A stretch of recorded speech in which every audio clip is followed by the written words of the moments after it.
There's an old saying that every action has an equal and opposite reaction, and nowhere was that more true than Thursday night at the Nassau Coliseum when Pierre Turgeon tied the score with less than a minute left in the game against the Capitals. There would be one more reaction in overtime. Here's home with Ferraro in front, the pass, the goal!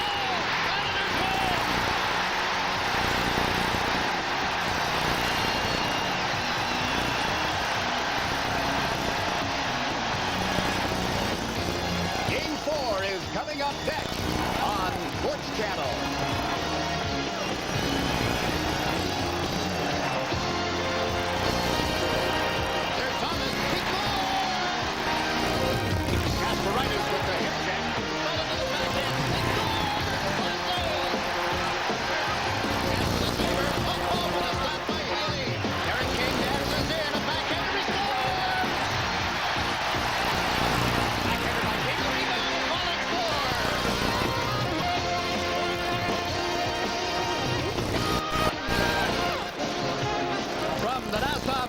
Memorial Coliseum in Uniondale, New York, Sports Channel presents the Stanley Cup playoffs. Tonight, the New York Islanders and the Washington Capitals. It is Game 4 of the Patrick Division semifinals with the Islanders leading 2-1.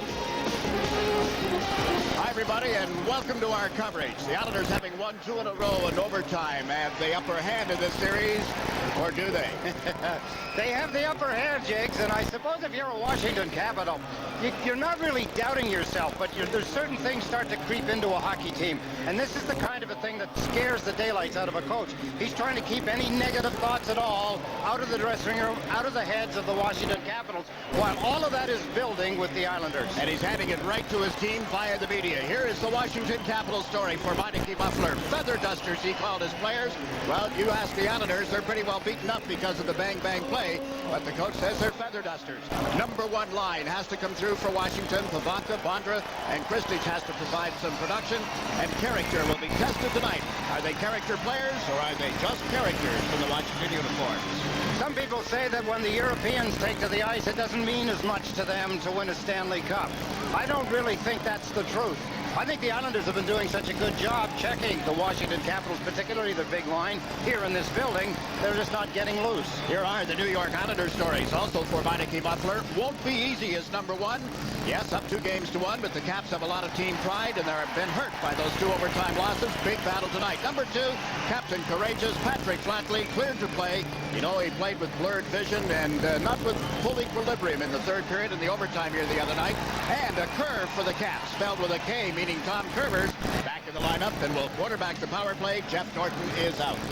They need help on the power play, Jigs, and you got to make some changes when it's not successful. There aren't too many changes that a coach can make. He can only change the personnel bit by bit. Little pieces, nothing great. So I suppose that the natural one was to put Curvers in, take Norton out, and see if that works. If it doesn't, then you have to go to plan B. Now let's take a look at the scores as they have occurred in the first 3 games of this series, and what's from here. After this game tonight, the teams go to Washington on Monday. This look is brought to you by Payne Weber, who believe our most important investment is an investment in relationships. There are the dates and the times for the remaining games, the Islanders and the Capitals, and we'll have more right after this.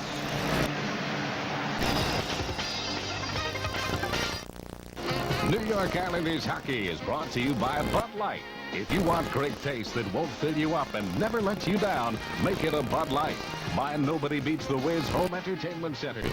For everything in home electronics, music, and movies, nobody beats the Wiz. By Mobile Super Unleaded Plus, the detergent gasoline. By Snapple Natural Beverages, made from the best stuff on earth. And by Old Spice, cool, crisp, and clean. It puts the wind in your sails. What? Oh, guard lock. Oh, very scared.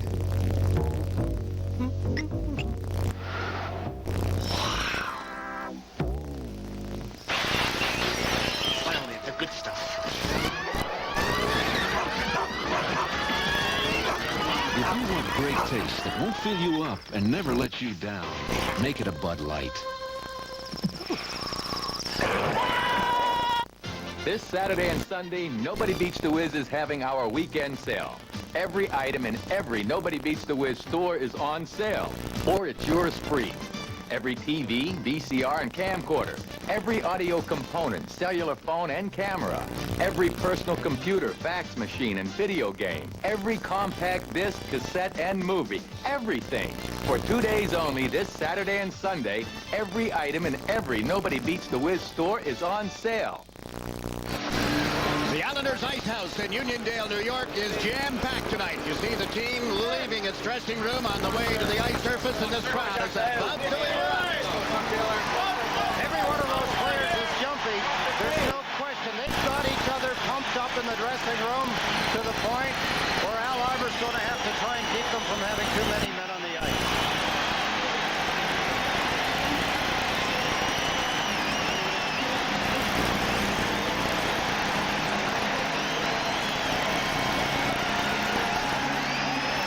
Forms are the same, the faces have changed.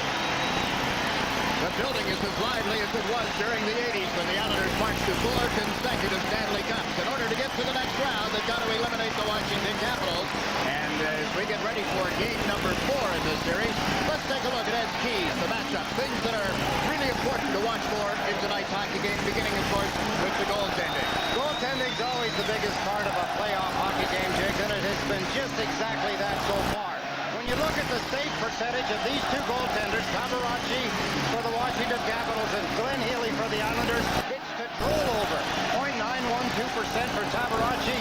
Healy's just about 0.900, and incredible numbers through 3 games. And who would have believed coming into this series that 5-on-5 hockey would be a major strong point for the Islanders? Exactly. It's turned the tail from the regular season, but again, when you think of the Islanders and the way they play playoff hockey, they have something different to give when it comes to the playoffs, and they're giving it now. Look at the third and fourth lines, what they're doing for the Islanders, and of course what the Washington Capitals, who aren't being outdone by that much. Each team scored 10 goals, while the Washington Capitals have scored 6 at even strength. And your third point to consider tonight and watch for, the face-offs, puck possession, we'll call it. The Islanders haven't been as good as they have to be in the puck possession part of it, Jigs. In the face-off end of it, the Islanders have to get better. They have to win more face-offs in the important points of the ice, in their own zone and in the offensive zone, basically in your own end of the ice. Opening face-off is just moments away. It's Game 4 of the Patrick Division semifinal with the Islanders leading 2-1.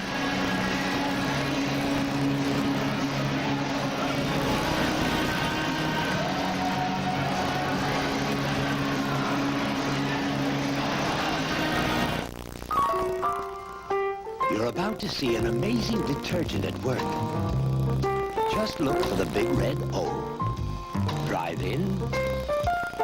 Fill up with Mobile Super Unleaded Plus. And it starts working. Unclogging fuel injectors, cleaning intake valves as you drive. Giving your car performance that's trouble-free.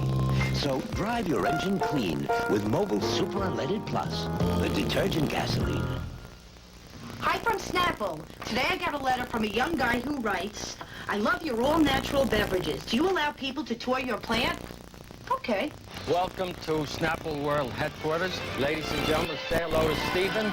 Did you see our artwork? Very nice. What are you drinking? Pink lemonade. This is a marvelous drink. Cherry lime Ricky. Tea. You taste that peach? Ooh. And this is the men's room. Now you're a Snapple man. Look at that. Snapple's made from the best stuff on earth. Jeep days are here. That's right. The incredible opportunity to save on the Jeep vehicle you've been waiting for is now even more exciting with an unbelievable selection. Choose from hundreds of award-winning Jeep Grand Cherokees and get up to $1,100 in savings. Enjoy cash back on classic Cherokee Sport. Or get legendary Wrangler as low as this.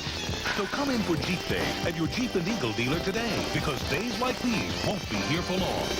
Now financing available with no payments until August. Well, we have scratches on both teams. We'll start off with the visiting Washington Capitals, Reggie Savage, Steve Konowalchuk, Paul McDermott, and Jason Woolley. And for the New York Islanders, Gary Nyland, Marty McGinnis, Scott LaChance, Jeff Norton, Greg Parks, and David Volek. Jigs? All right, Stan, let's check our goaltending matchups for tonight. Nothing's changed. Rick Tabaracci is going to be back in the nets for the 4th straight game here in the playoffs. There's the record he got. 1 win, 2 losses. Look at the goals against average and his save percentage. How can you play that well, he figures, and not be a winner? Leave the numbers the same. Glenn Healy at the other end of the ice. Little difference in save percentage. The goals against identical at 2.75. Just reverse the one.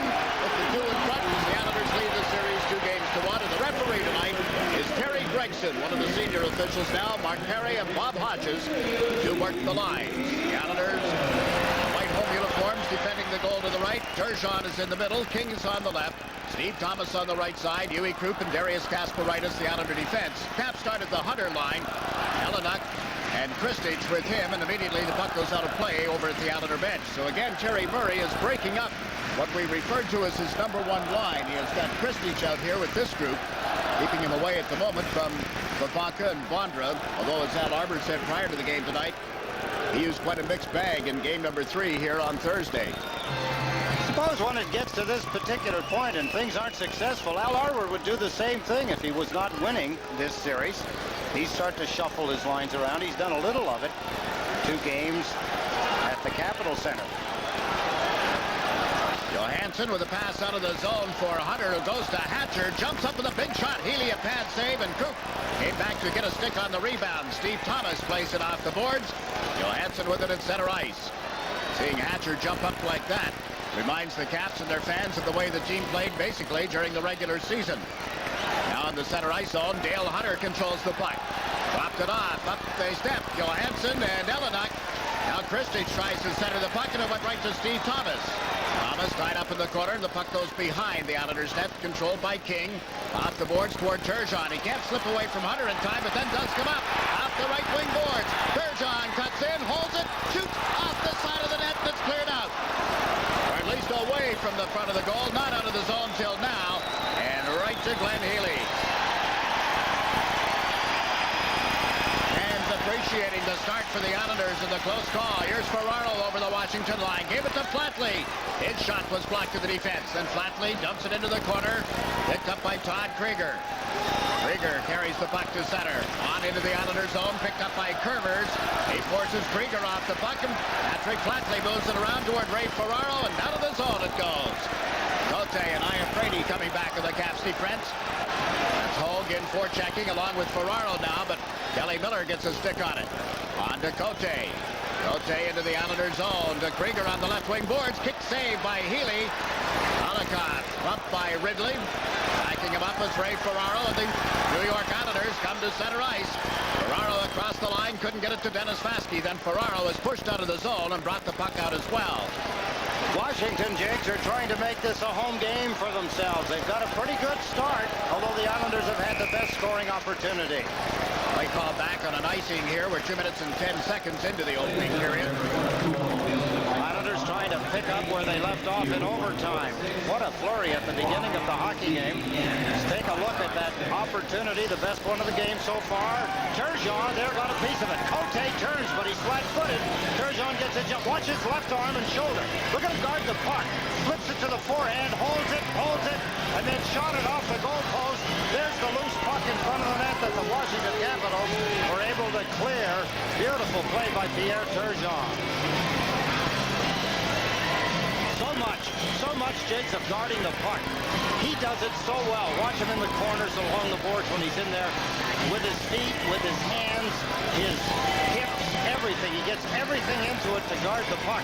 And that was a good example, only he was guarding it there with speed.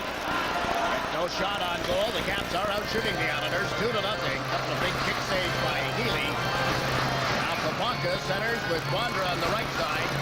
And Bob Carpenter playing the left wing.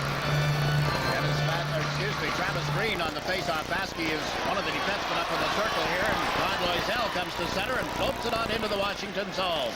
Bagarachi puts it in the far corner for Carpenter. Lifts it out towards center, and Vaske will go back quickly. Bondra moving up to forecheck, forcing Vaske to hurry the play to Mullen on the left wing boards. Out of the zone, only to be shot back in by Hatcher. Healy leaves the puck for Brian Mullen. Mullen up the middle to Travis Green. Look to Delgarno. The pass is behind him, off the boards, and all the way down the ice. So a whistle for icing as Hatcher slammed it off the boards and back toward the Islander zone. Brad Delgarno. What a job he's been doing, finishing checks. Something that Al Arbor wants everybody to do. Flatley epitomizes finishing checks in the game, wearing the shield. Came back to play where a lot of players may not have done it. He does. I guess we should have expected Pat Flatley to come back. One more thing to expect. He told me if I ever saw him in a game without that shield, to come get him. Because he says now he'll never take it off. This is about the third time that he's worn it. There's the reason for the shield, the butt end of the stick from Hunter, and a face-off here in game number 3. It's interesting what Hunter had said about the face-off, too. He said, Flatley's a winger. He's not used to taking face-offs. His balance, he wasn't in the right position. That's why he got hit. Told that story to Flatley tonight. He had seen Hunter, couldn't hear the interview, and he just laughed. Hatcher with a shot that got through, only to go wide, and what a screen they had set up in front. Now Hunter centers. Elenuck forced to the boards by Kasparaitis. Elenuck regains his balance, dropped it off to Hunter, to Christie, choked off on the play by Tershon, and Kruk moves it up, but not out. Comes back to the line. Johansson centered one. That's picked off, but not cleared again by the Islanders. Elenuck loses it to Kasparaitis. There goes Hunter. Hunter tied up by Kruk as he drives to the net. There'll be a penalty on Kruk. Hatcher controls the puck. Healy down, trying to get back into position now, and as the Islanders touch the puck, play is called, and Huey Kruk will draw the first penalty of the game.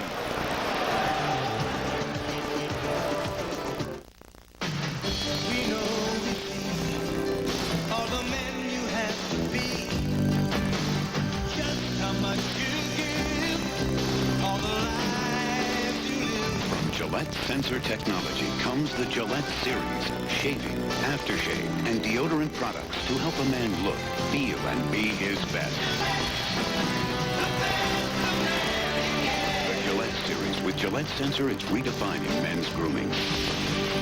I'm on the road every day of the week, making over a dozen stops along my route, so I know the value of good brakes. I've got a lot of little lives depending on them. And when I'm out on the road with my family, our lives depend on good brakes. That's why I depend on Meineke. At Meineke, we do brakes, and we do them right. We analyze the whole system, pinpoint the problem, and fix it, period. No matter why you're on the road, you can depend on brakes from Meineke. I do. The good news is Huey Kruk didn't get a penalty. The bad news is Darius Kasparaitis did for roughing. You see in front of the net. Look at Huey Kruk draped all over Dale Hunter. Kasparaitis, and Iafrate puts it in the net. It's 1-0 Washington thanks to the power play. That didn't take long. Thanks to the face-off as well. They win the face-off cleanly. Iafrate just placed it perfectly. He didn't shoot it hard. He put it into the lower left-hand corner. As quickly as you could say it, they win the draw. Here, Ridley gets some help. Bondra turned, passed it back to Iafrate. He let it go right away. This is not a laser beam. It could have been deflected. I'm not sure. We'll have to wait and see. Was it deflected? Let's take another look. Maybe this angle will reveal as Bondra helps out with the face-off. Iafrate, there's the puck. Hard to tell. Didn't look like it was touched. It just beat Healy cleanly to his right. Oh, and Kasparaitis in the penalty box. The Washington Capitals take the lead. And Cote moves the puck out following the draw. The teams are at 5-on-5 again. Pavanka dumping the puck in. And as Vasky goes back. Vasky got stripped of it by Bondra, but it moved up the boards, and out comes Brian Mullen. He'll fire it hard around to the Washington end of the ice. Iafrate goes to the left wing boards and clears it. Got away from Vasky. Bondra moves in. Vasky bumps him. There's Pavanka with a shot. That was blocked by Healy. And Mullen clears to the line. Came right back. Bondra holding it here. Mullen kicked it away, and it goes to the stick of Vladimir Malakov. Up now to Green. Off his stick, and is controlled by the big defenseman, the freighter. Iafrate into the Islanders zone is shot it wide. Iafrate from Bondra and Ridley on the goal for Washington.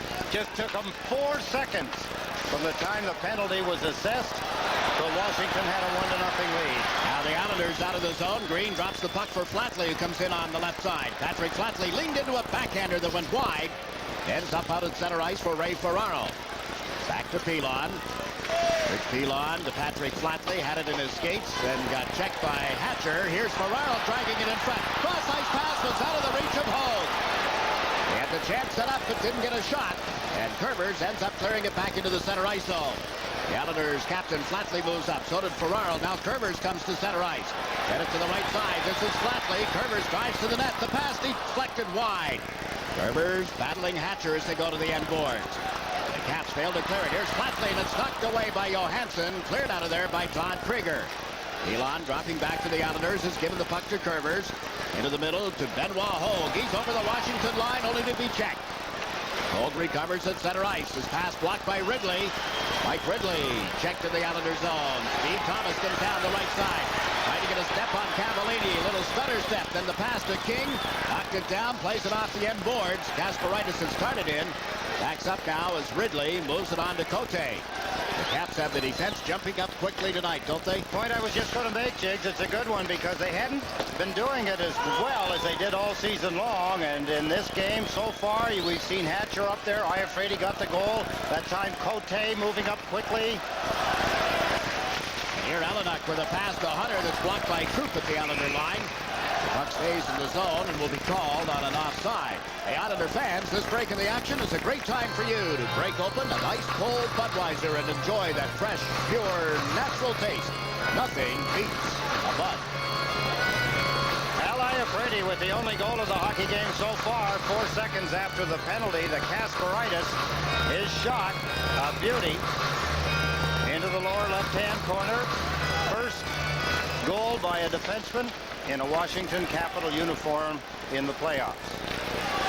They rode the D during the regular season, the highest scoring defense in the league, and now the puck goes out of play right into the Washington players' bench. Played 6 minutes and 6 seconds in the opening period. In case you missed it, that's the goal scorer, Al Iafrate, with his 10th Stanley Cup playoff goal ever.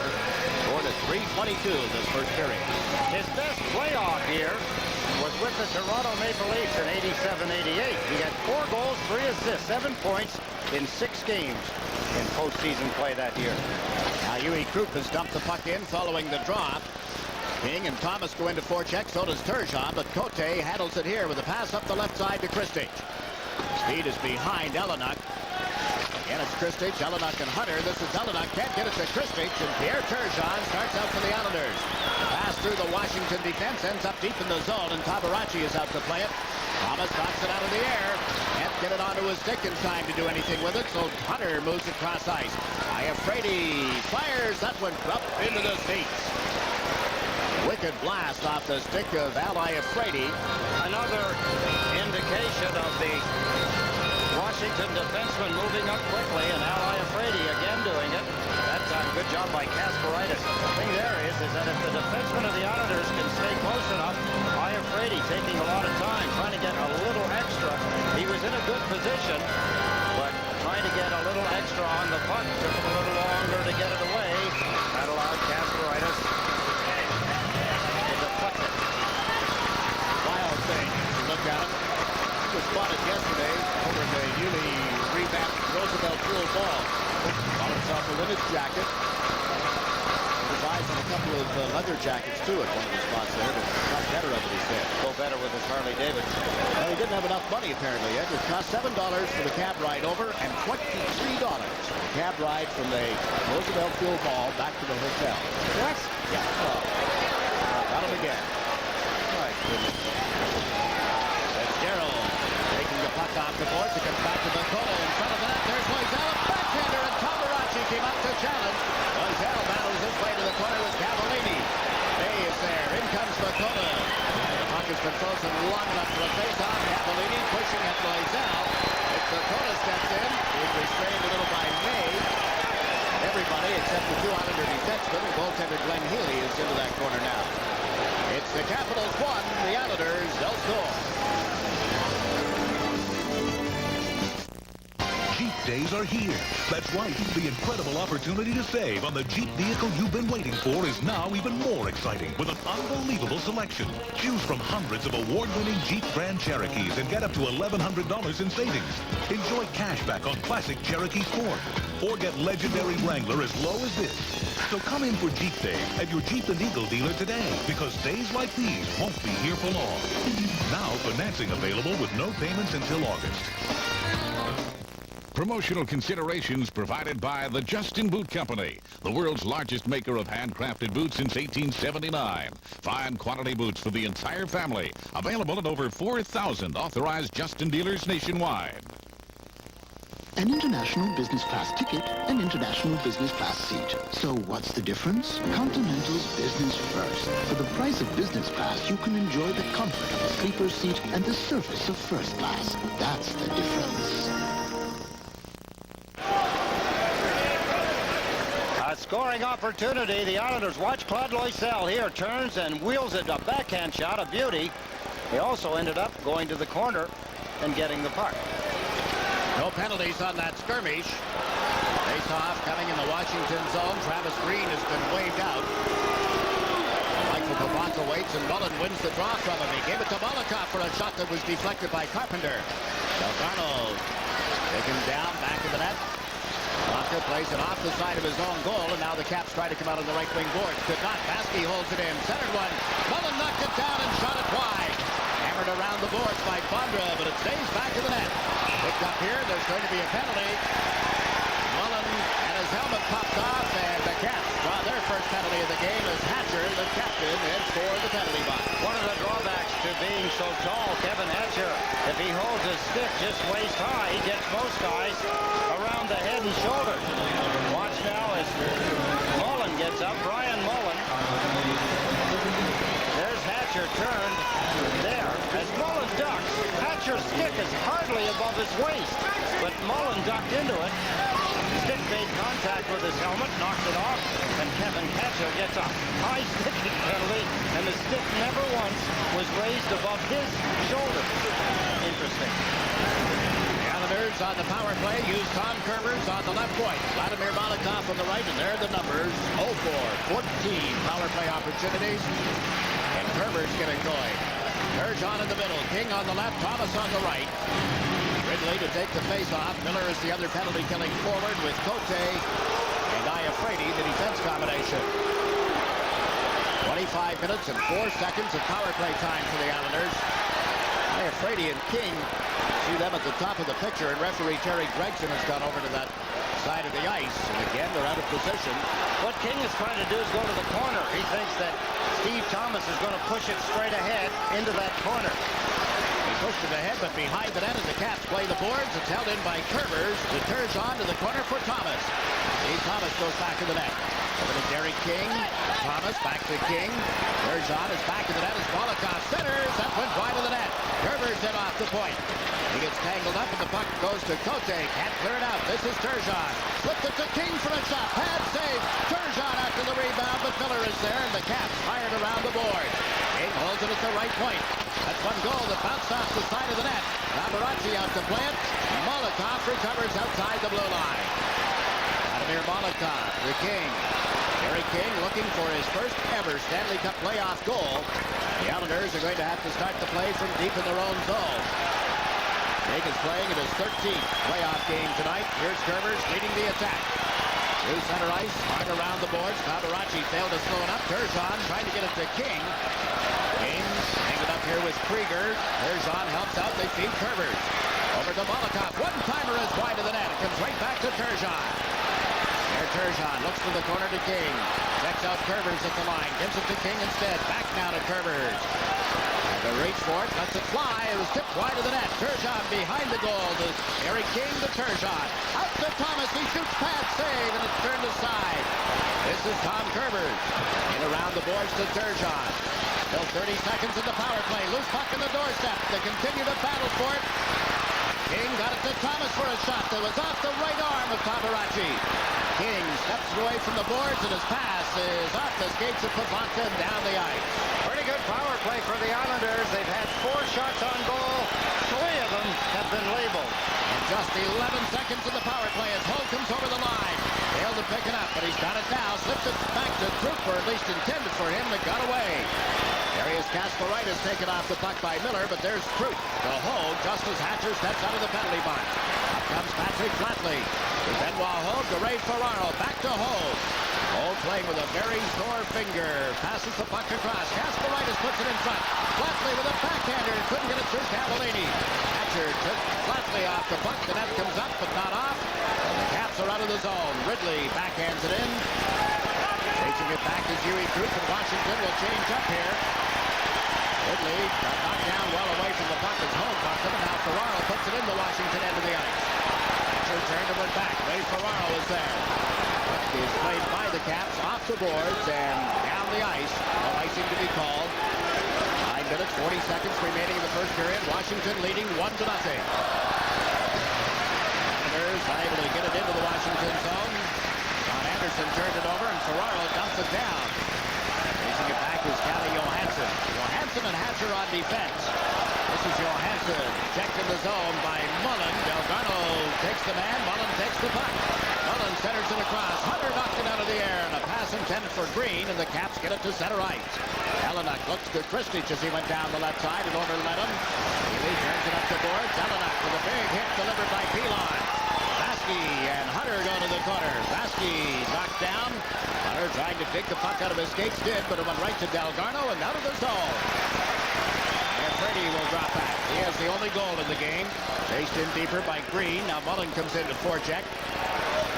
Brady, center ice. Mullen lost his stick as he tried to check Iafredi, and the puck is deep in the Islander zone. Vladimir Malakov up off the boards. Cote traps it. Held it in, they rule. Now comes to the blue line. A couple of Caps collide as Burridge was down on the deck and Bay went over top of them. This is Vasky. Jones pushing it. Malakov back of the play. But Cote takes a hit after dumping the puck in. Caps finishing their check. Jones running outside the line. Up comes Cote to the Islander zone. Fake once. Couldn't freeze everybody. And it's Fitzgerald getting it out. Up steps Dakota. It's Dakota over the line with Loisel trailing. Dakota checked in the corner. Fitzgerald gets a stick on it, lost his balance, couldn't hit the puck out in front of the net, and John Anderson moves it around to the far side. Herbers delivered a hit.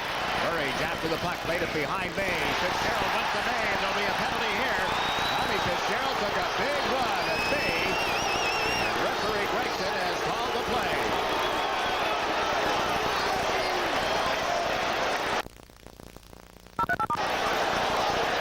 You're watching the Islanders and the Capitals on Sports Channel. Yeah, everything that you want in a sports paper. I get emotional when I read it. Actually, I don't get emotional. I'm just looking for the dirt. It's exciting reading. Fantastic coverage on local high schools and colleges. Especially reading sports. I want to know everything. I almost feel as if I'm in the locker room when they're writing their piece. When they're sweating and downright dirty. It's the best sports coverage in town. Thank you. Next question. New York Newsday. Truth, justice, and the best sports in New York. You got the answer right here.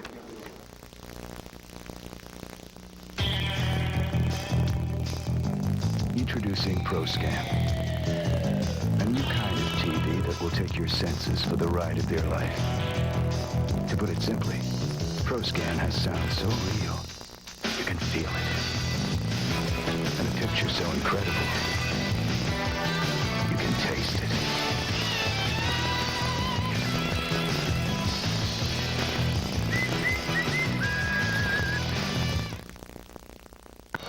It's the what's happening lines. When they're out, things are happening. Tom Fitzgerald flattened Alan May with a tremendous hit. Problem was that May didn't get near the puck. There's the puck behind him. He turned around, bang. They give it an elbowing penalty. It could have been attempted murder, elbowing, high stick. No, the stick wasn't up. Could have been charging, interference, a whole lot of things, but it's still only a 2-minute penalty, and the message was sent. And another message was just sent a moment ago as Flatley and Hunter faced off here. Flatley laid the lumber into Hunter a little bit after the draw. Now we watch Healy playing around the boards. Kristich is there. Kristich for Bonta and Hunter up front. The Islanders get the puck out of the zone. Hatcher gets hooked up here with Fruit. Moving up is Flatley, and he's dumped it in. Now Johansson will bring it back. Johansson goes bolted on into the Islander zone. Kasparaitis and Kristich there together. Kasparaitis giving it to Brian Mullen, but it was right off his stick. Johansson to Kasparaitis to Mullen. That hit him. Goes to Pavanka, then to Hunter. Back to the point. Johansson takes once. Gave it to Hunter. Hunter at the top of the circle. Chase it off to Pavanka, to Hunter. Shot hit the outside of the net. Got Kristich down low at the side of the goal on the opposite side. Hunter can't get the puck to him. Johansson feeds Hatcher. Back to Johansson. Once more to Hatcher. Hatcher one time, but Healy got a big chunk of that. It ends up on the right wing, held in by Hatcher. He gets checked, reaches back to the puck, roots to the line, and outside the line where Mullen controls and shoots it down the ice. What a matchup when you think of the players in front of the net. Kristick standing in his favorite spot to the right of Healy by the corner of the net, and Yui Kruk doing his best to stay on top of him. Now Cote leads the attack on the Washington power play, and he shot it deep. Healy out of the net to handle it. Around the boards to Patrick Flatley. Dumped by Ellenut. Bondra is there. He couldn't control it. Bondra shot one off the right arm of Glenn Healy and holds, skies it high in the air and out of play. 19 seconds left in Fitzgerald's elbowing penalty. 2 shots on goal for the Washington Capitals. They have good motion. One of the things that the Islanders have not had in their power play when they do gain the offensive zone was they don't have enough motion. They're standing with the puck, but not the Washington Capitals. Watch the right hand, the right arm, right side of the body of Glenn Healy. Good stop by Healy, a rising shot by Bondra as he tried to find the top left-hand corner. Last year, twice against the Pittsburgh Penguins, Peter Bondra had 2 goals.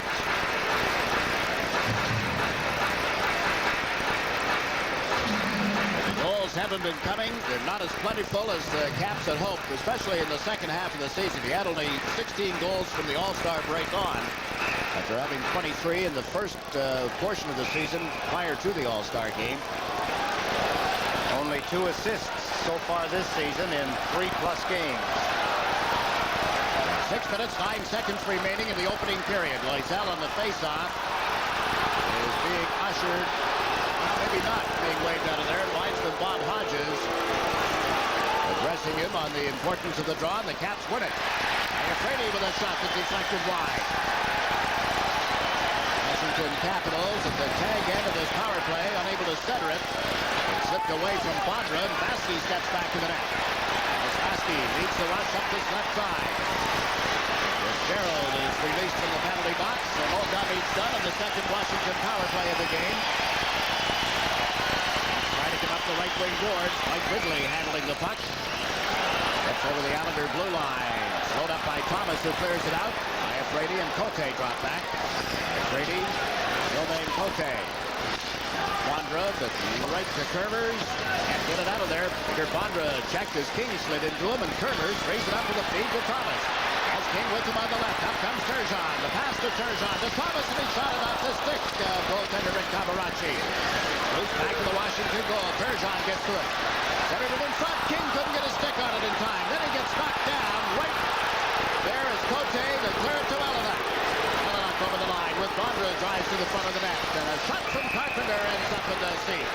5 minutes remaining in the opening period. It's 1-0 Washington.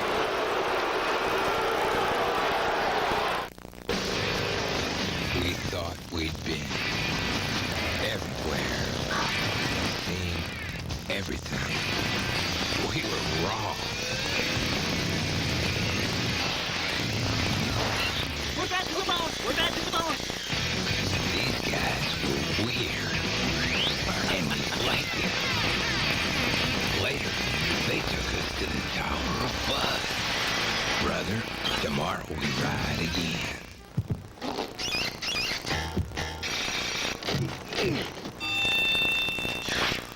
Hey, I used to look like you.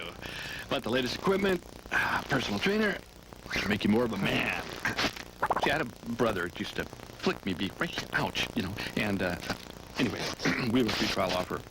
We got a deal. The 9X Yellow Pages. It's surprising what the ads can tell you. This book, I can rip in half. 5-on-5, one of the keys to the hockey game we were talking about at the opening. Washington outplaying the Islanders 5 against 5 right now. Face-offs important. Let's see how the Islanders do. Ray Ferraro here against Carpenter. Loisel is on the left. Flatley is there as well for the Islanders. Loisel tying up Carpenter. Got a stick on it and put the puck off Glenn Healy. Over comes Darius Kasparaitis. He's played it through Miller, and Hatcher recovers out at center ice. Kevin Hatcher dumping it in. Yui Kruk back for the Islanders. Now Iafrate with the only goal of the game. First time in the series that the Caps have scored the first goal. Ray Ferraro into center. Across the Washington line. Fitted into the middle to Kasparaitis. He shoots, hit the post. Ray Ferraro goes to the corner, got checked. Patrick Flatley is there. Gave it to Ferraro. Didn't drag it away from Krieger. Look at the battle here with Flatley. And it's right in front of Ferraro. Can't slip it by. Look at the save by Tabaracci. The chances are coming for the Islanders. They're creating them now. Intensity level comes up a little bit. Gloves in the face. Some of the intimidation. Benoit Hole. Todd Krieger. What a chance for Ray Ferraro. What a chance for Kasparaitis. He hit the goalpost. And here Ferraro picked up the puck, tried to come back, and tuck it in. What a save by Tabaracci as he dragged his right pad. And Ferraro put it into the pad. Watch the right pad of the goaltender. He dragged it back, tried to poke check it. There's Krieger on Ferraro, but Tabaracci has the puck. And just prior to all of that, Darius Kasparaitis stepped up from the point possession and rugged off the goalpost to the right of Tabaracci. The Islanders starting to get some chances. Trailing 1-0. They're out shooting the Caps now by a margin of 1, 7-6. Steve Thomas over to say something to referee Terry Gregson. Put out a message from the Islander coaching staff. And there is Dale Hunter stepping in to face off against Pierre Turgeon. King is on the left. Thomas on the right. Hunter was in too quickly and has been waved out.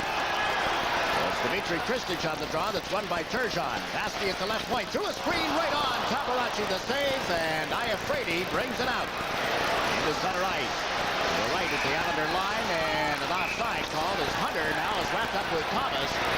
Thomas had pulled him over the line, and Hunter reacting to that. Thomas without his helmet trying to get Hunter into the same position here. That's intensity personified in the two players that are in a clutch and grab situation here. So much alike, the two of them. They play at 110% all the time. Hunter and Steve Thomas. I would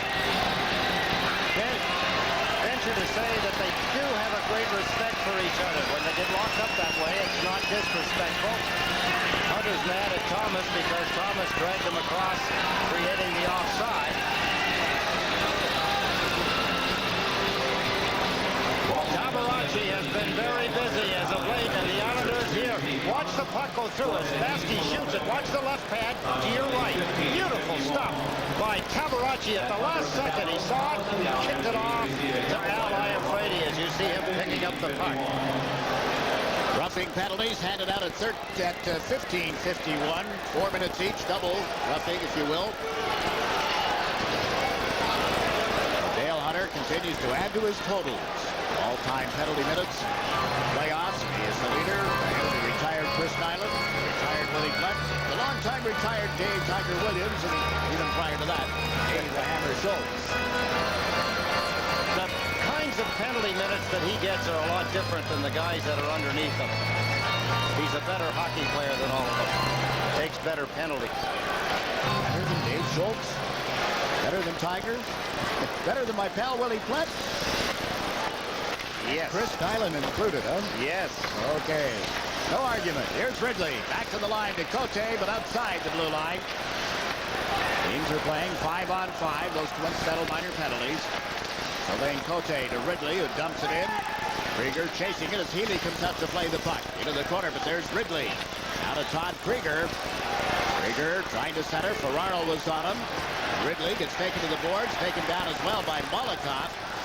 Battles along the boards. The puck went to Krieger. Into the corner. Molotov reaches in. Up the left wing boards. Ray Ferraro gets it outside the line. Up the center. The pass to Hogue. Hogue thrown up at the line by a check. Hatley trying to play it off the boards. Taken away by Al Iafrate. Then he got bucked. Vladimir Molotov controls it for the Islanders and has shot it down into the Washington zone. It didn't touch anybody. And the whistle for an icing call. Just over 3 minutes left in the period. Let's get an update, some observations, and a look ahead to the first intermission. Here's Dan. Thanks, Jake. My guess is going to be Derek King. By my calculation, the Islanders doing well in some departments, if not the goals.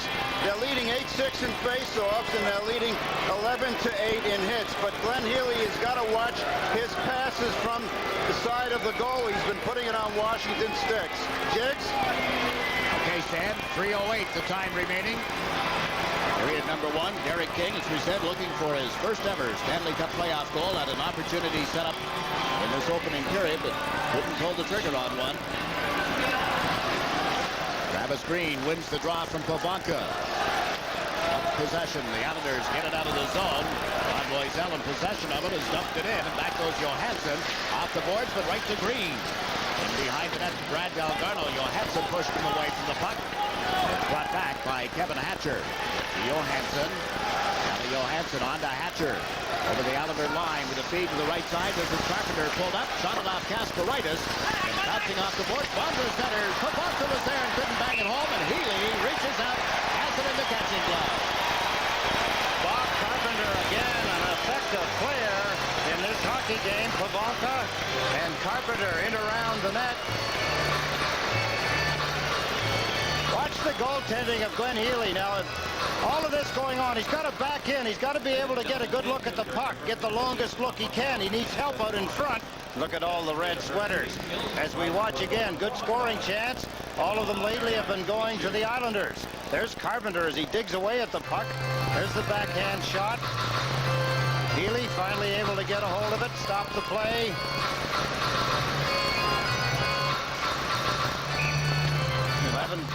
See the 11 goals, 22 assists from Michael Povanka. Non-productive in this series. In fact, talking to some of the people around the Capitals this morning, they're very concerned about where he is in this playoff. Derek King. Ron Fitzgerald, who shoots it in well wide of the net and bounces toward Povanka, who missed it. The Islanders missed it as well, and back on it now is Vasky. The Molotov looks to Fitzgerald. The pass broken up, but it does hit Turgeon, and he's got it inside the Washington zone. There's Turgeon, lays it out. Vasky and Fitzgerald. Fitzgerald shot. Turned aside by Tabaracci. Now Turgeon in off the point. There Turgeon back into Johansson, who flips it up the head. Carpenter gets it out of the zone. Pass to Bondra didn't materialize, and with 2 minutes remaining in the opening period, we watch Molotov handle the puck. Ahead to Derek King. King plays it around Hatcher. Tabaracci up to clear it. Fortunately for the Caps, a teammate got back to help as he was pinned on the boards momentarily. Pretty good body check by the goaltender Tabaracci on Tom Fitzgerald. Now we watch Turgeon put it off the pipe, off the skates of Tabaracci as well, and Ridley goes back to help. Mike Ridley. Miller, and out of the zone it goes. Coming back, Tom Kerber. Up ahead through Derek King. King with the puck deep in his own zone now. Dumps it out towards center ice. 1.5 minutes to go in this first period. This is Eliafredi giving it to Sylvain Cote. Cote across the Islander line on the right side. Goes to the corner. Centered it off. Healy. Over on the far wing. The Caps had it. Lost it. And Green brings it back to the Islanders. He has Mullen with him. Travis Green. Nice play. Up the middle. Shoots. Close save. And Tabaracci holds on. Islanders finding some holes in the defense of the Washington Capitals. That time a good move by Travis Green. Looked as though he was trying to fake going outside, then split the defense. Islanders are shooting high on Tabaracci, Jason. I'm not sure whether that was a high shot because the puck wasn't laying down properly. Watch Travis Green fake the shot, held the defenseman, then pulled it right between the 2 of them. That was Iafredi that he beat, and there's the high shot, easily handled by Tabaracci. Watch the feet of the goaltender here. The Islanders end up hitting the goalpost. Turgeon there off the post, off the left foot. Derek King trying to get to it to stab it in. Kelly Miller is holding him up. Approaching the 19-minute mark of the opening period with a face-off to the left of the Washington net. Ferraro with Hogue on the left and Flatley on the right. That's Ridley taking the draw for the Caps. That's when Mark Perry backs Flatley onto the edge of the circle. Ferraro gets tied up in the draw. Ridley comes away with the puck. Mike Ridley into the middle to Hatcher. Hatcher across the line, drops it here. Zelenak with a shot. Stick save by Glenn Healy. And Darius Kasparaitis brings the Islanders into center ice. As he cut to the right side, was on into the Washington zone. Tried to pass one cross ice. Tabaracci out to grab it. Flatley right there. Looking and away they go to the captain. Fladley's upset with Tabarachi. I'm not sure why, but he's pointing at him now, talking to the referee. I think I remember now why. Remember when he went out and took Tom Fitzgerald out of the play? Fladley's saying, wait a minute.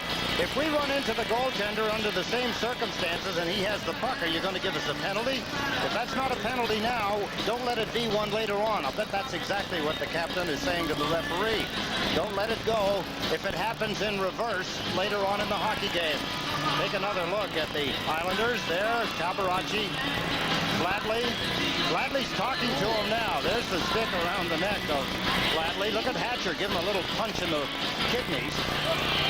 All the infighting, the little signals, signs and signals in a hockey game. It's constant when games are under these circumstances, played at this tempo. You see one another every other night. How about this? And Buffalo, the Bruins scored first and now have a 3-2 lead over the Buffalo Sabres. Boston trying to stave off elimination tonight. Huey Krug with the long shot. Tabarachi did the splits. Got it in the catching glove.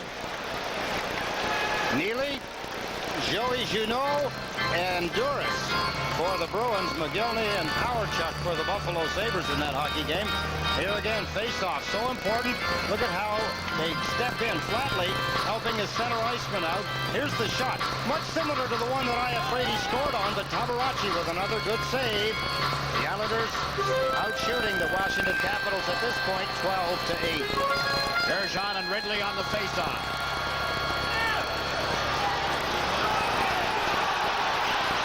Away now on the draw. Ridley unable to handle the puck. King gets it to Krug for a shot. Right on, and Tabarachi clears out of side. Gary King out of the corner. Put it across the front of the net. It comes to the boards, and we've got offsetting penalties here. Both captains are going to the penalty box, Jakes. Fladley just out and out punched Hatcher because Hatcher had given him the lumber in front of the net. So that little feud continues. Hatcher just hit Derek King with a high stick. Hatcher's heading for the dressing room, but he may end up with 4 minutes out of this. He just gave the stick into the face of Derek King as he was heading for the penalty box. These penalties will be called at 19:32, probably 33 by the time they boil down the seconds. And here's the original penalty. There's the elbow that Fladley took. There's the shot to the head. Now watch Fladley. Turns, bang, a right into the chops of Hatcher. But it was after that exchange. Now watch the stick of Hatcher. Here, watch. Derek King, boom. Didn't quite hit him. It was a threatening gesture.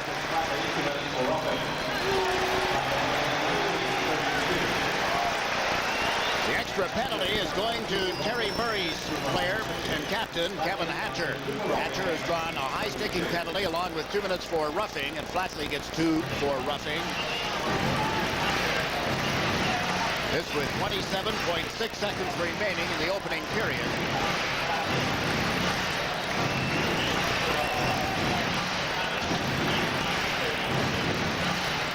Bergeron with Hogue and King. All this while, the Islanders have been without Steve Thomas. Of course, the Caps without Dale Hunter because of the double roughing penalties that they received at 15:51 of the period. They'll be eligible for the final 9 seconds of period 1 if they are to get a face-off in that area after that and get them out of the box. The Islanders had 4 shots on goal while Hatcher was in the penalty box earlier in this period. Out shooting the Caps 13-8. Miller is receiving some instruction, or at least an interpretation from the officials here. Randy Burridge is going into the penalty box. Have to have somebody in there representing the 4 minutes that Kevin Hatcher. I suppose that's in case the Islanders were to get a goal. 27.6 seconds left in the opening period. The face-off to Tabarachi's right. Gerber's up on the edge of the circle to Turgeon's left. King is on the right. Hogue is a little further to the right. Last man in your picture up the top there. The lone man back is Vladimir Malakov. This is a set play, Jake. This is another one. This is the kind of a play that you saw the Islanders execute the other night to get the tying goal that Turgeon scored. They don't win the face-off, and Ridley gets them out of there. Gave it to Miller, but Malakov knocked it away, and Johansson drops back. Now Johansson flips it up in the air. Off Curvers for the Islanders with a pass to King. 12 seconds remaining as he comes to center ice. Now 10 seconds in the period as he shot it in off the defenseman Iafrate. He was cleared right back out. Molotov dumps it in. The Islanders race for it, but not enough time to do anything as the period comes to a close. Not before another little scuffle. Benoit Hogue is involved down in the corner to your left. From the Islanders' standpoint, a pretty good period for them when you think of the scoring chances that they had. Turgeon at the beginning of the hockey game. Kasparaitis hit the post. Ferraro hit the post. Then Turgeon hit the post. Lots of excitement for the Islanders, but they weren't able to get anything. In behind, Rick Tabaracci. There he is, number 31, overlooking Calle Johansson as he gets up after being decked by Benoit Hogue. So the Islanders disappointed. They're down by 1 at the end of the first period. Iafrate getting the only goal. Well, on the power play, you see the Islanders heading for their dressing room. For the first time in the series, the Caps score the opening goal and lead 1-0. We'll be back with a recap in our first intermission right after these words.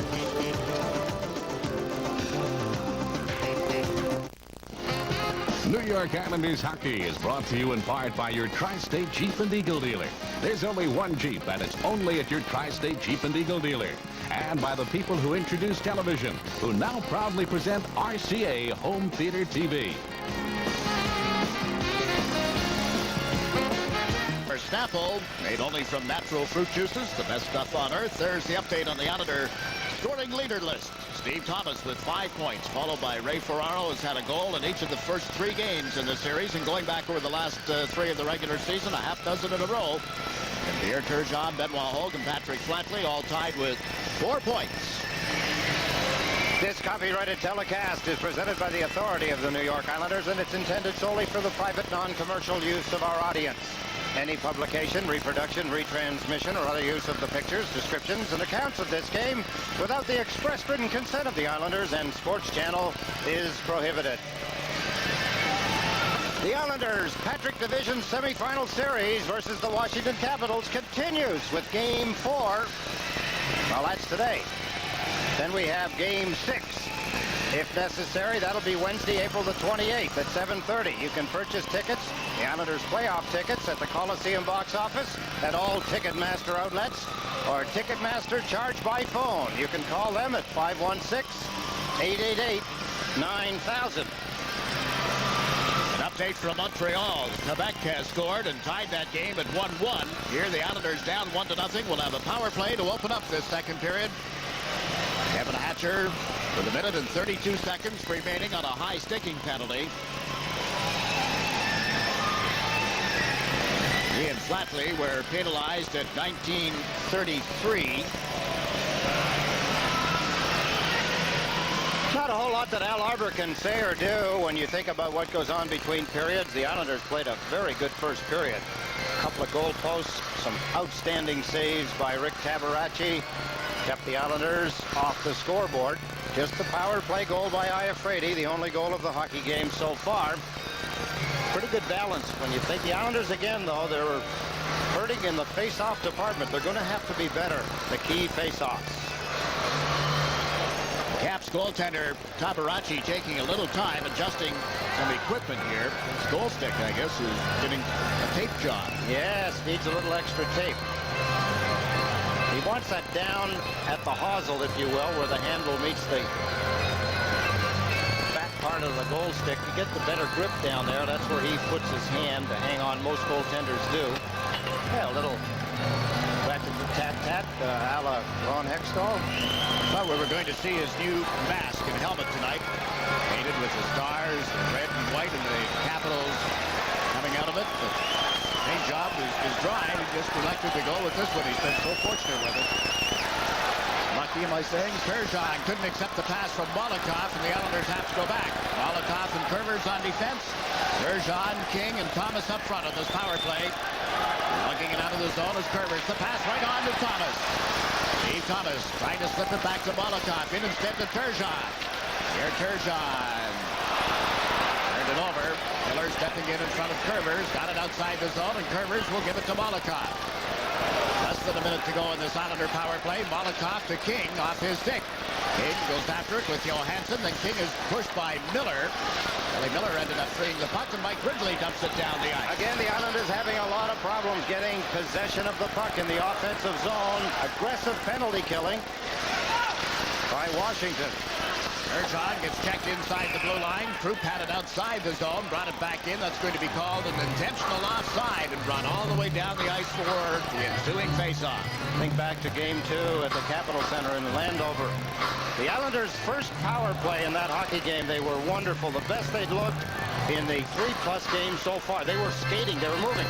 They came up the ice with the puck with such speed that the Washington Capitals had no alternative but to back in.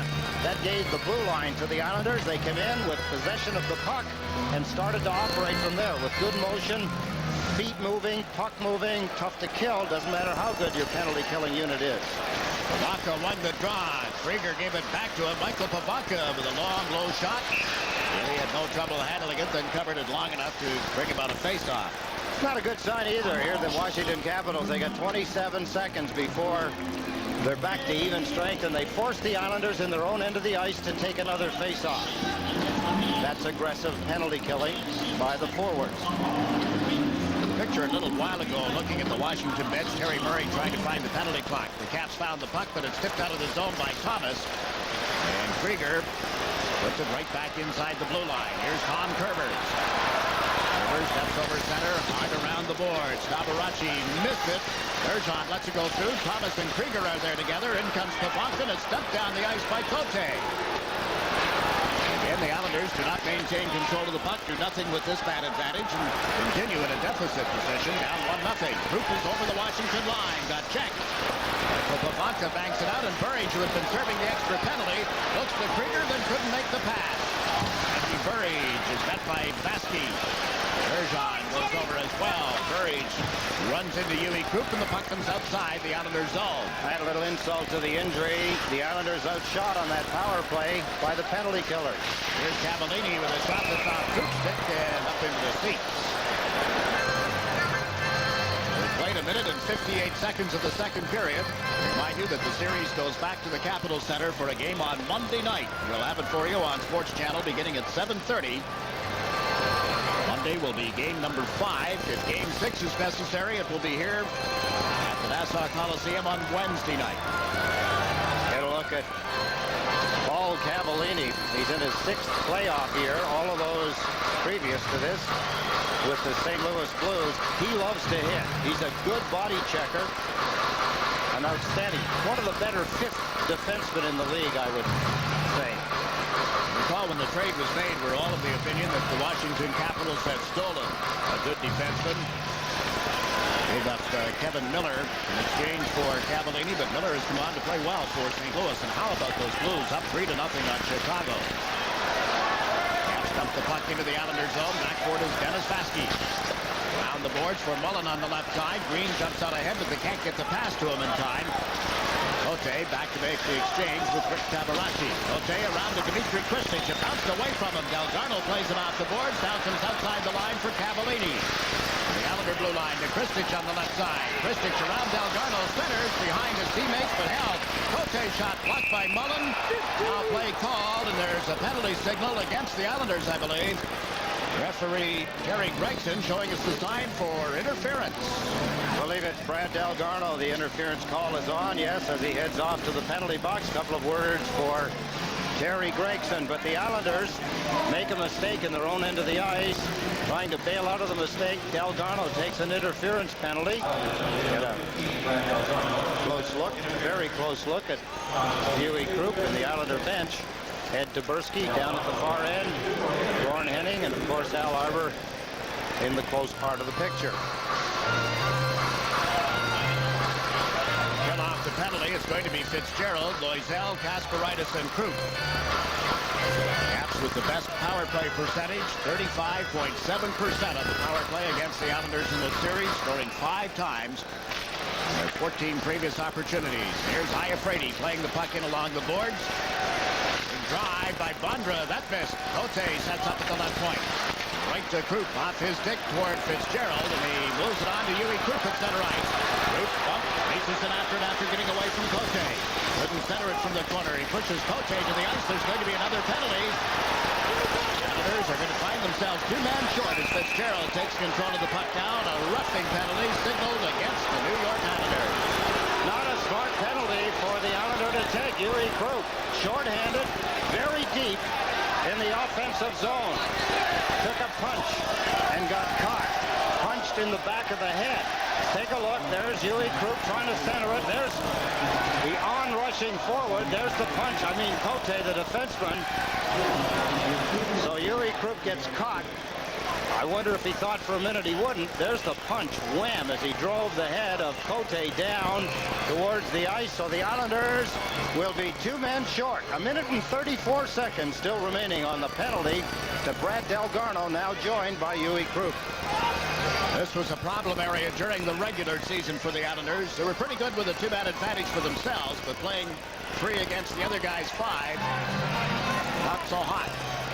It'll be Hogue, Flatley, and Vasky out against Hunter, Pavanka, and Kristich, with Cote and Iafrate on defense.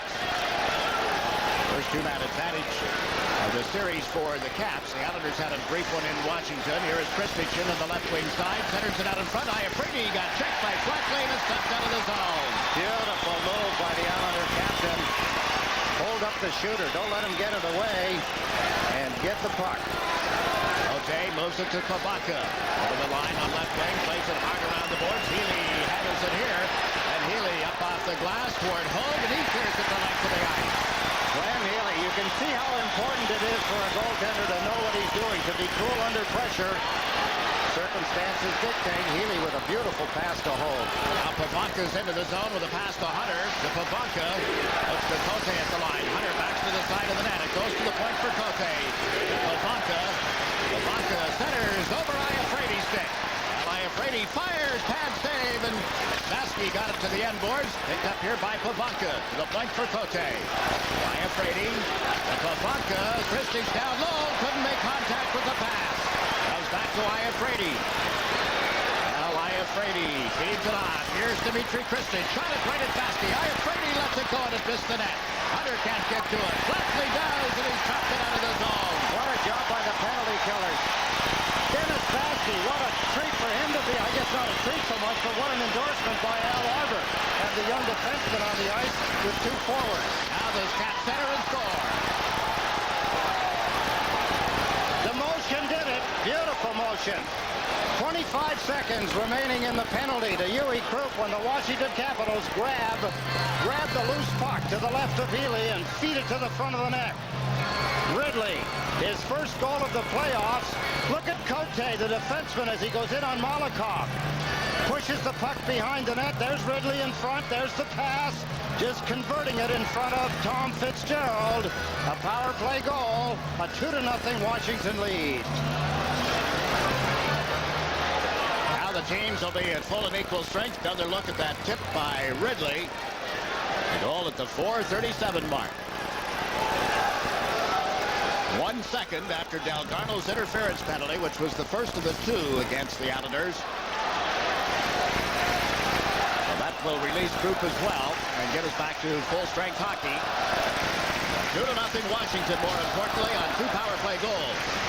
The Islanders down 3-1, remember, in the 3rd period here at home on Thursday. Battle back to win in overtime. Now they're in a little deeper problems, but lots of time, certainly.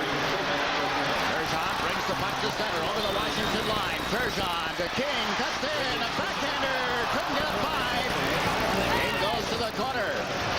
There's King, tied up here with Ridley. King gets away from the check. Drops it for Steve Thomas. Thomas can't get around Hatcher. The puck went right to the defense, or to Krieger rather, over on right wing, and he dumps it around the boards. Miller in after it. Ridley backs him up. Mike Ridley pushed out by Thomas. It comes outside the line. Johansson there to give it to Hatcher. Right back to Ridley. Ridley from Bondra and Cote on the second Washington goal. And here's Miller with a shot that's blocked by Healy. Miller to Ridley.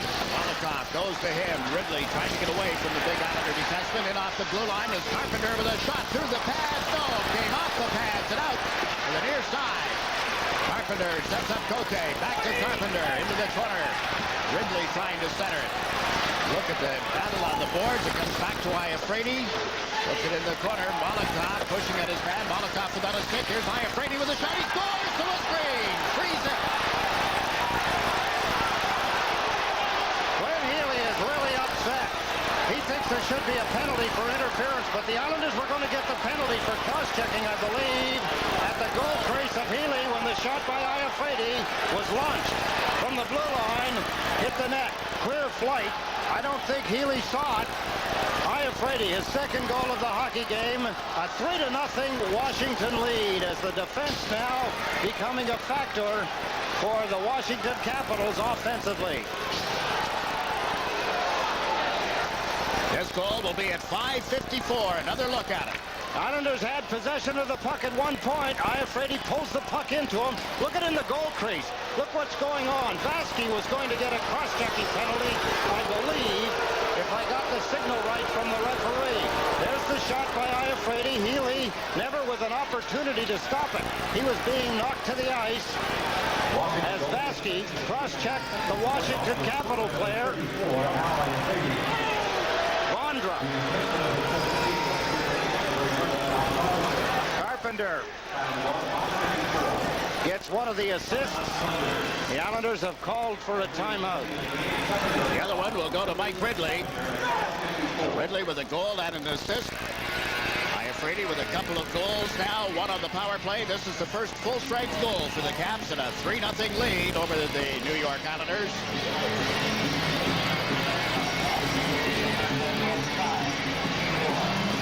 Trying to calm things down here. Team running around a little bit and in a deficit position of 3 for the first time in this series. The 30-second timeout has been used up. On hand here tonight watching this game, Jack Ferraro, the general manager of the Mighty Ducks, the Anaheim Mighty Ducks, who will join the National Hockey League. And I think that the president of the Florida Panthers, Mr. Bill Torrey, is also at the game. I think, I'm not positive, reportedly in the area. You know who else is here? None other than Paul Fenton. Your pal. Yeah. He has a brand new job living in Springfield, Massachusetts and working as a scout for those Mighty Ducks. Right.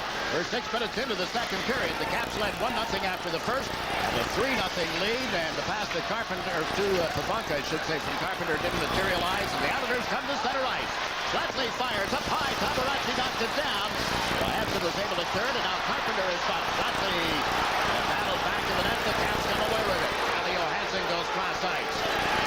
Andre into the Islanders zone. The pass to Pavanka was tipped. Ray Ferraro with it here. On to Benoit Hogue. Over the line was Krupp jumping up in the play. Krupp shot went wide.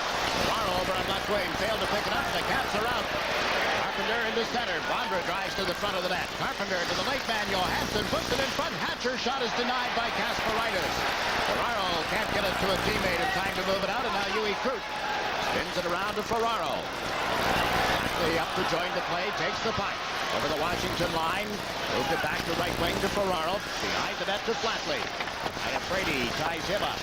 In comes Ferraro. Hatcher there as well. Flatley, look at the job. Reaching around Iafrate, but he couldn't center it. There will be a penalty. There will be an interference call. The Islanders to the power play after this.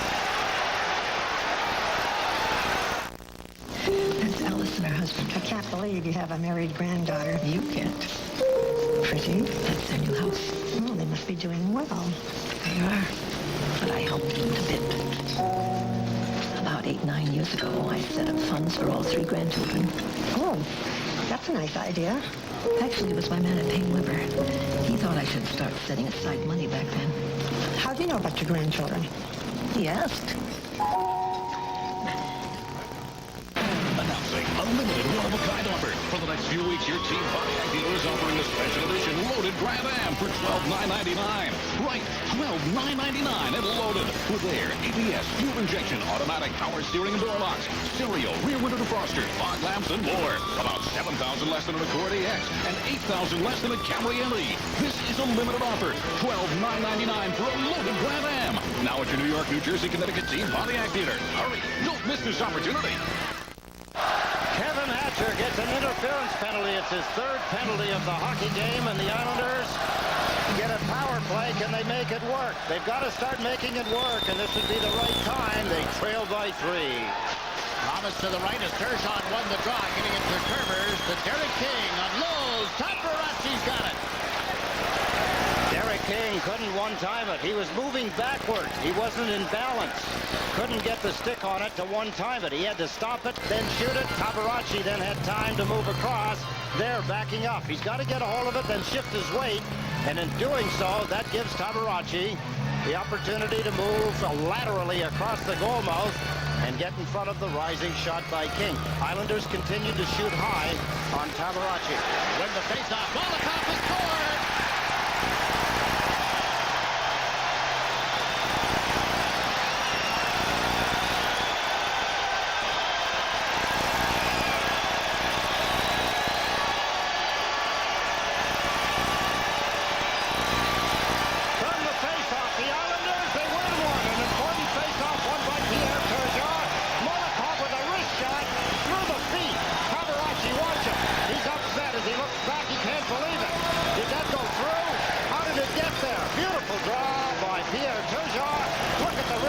You see him cup the stick. He wanted that shot low from the point position. He didn't let the stick rise and bring the puck up with it. So Molotov, with a beautiful shot low through the feet, has brought the fans back into the hockey game, brought the Islanders back into the hockey game, and now they trail by 2. And finally, the power play works. For the first time in this series, the Islanders get a power play goal. This is 7-17 of the second period. Vladimir Molotov's first Stanley Cup playoff point. Turgeon with Thomas on the right, King on the left. Now Krupp and Kasparaitis on defense. Thomas with a big hit on Johansson, and the puck ends up in the Islanders' zone. Krupp went back to step in front of Christic. That's to Thomas. Made it off the boards. Turgeon goes up, but Johansson dropped it to Hatcher. But Hatcher with Hunter moving up the left side. Hatcher over center ice, got away from King into the Islanders' zone. The pass is to Hunter. In front to Christic. Healy takes it to the side of the net and came right back out in front. Healy has made the stop. He got slapped at, and he is really mad, screaming at referee Terry Gregson after making a whack across the catching glove. We'll be back right after this.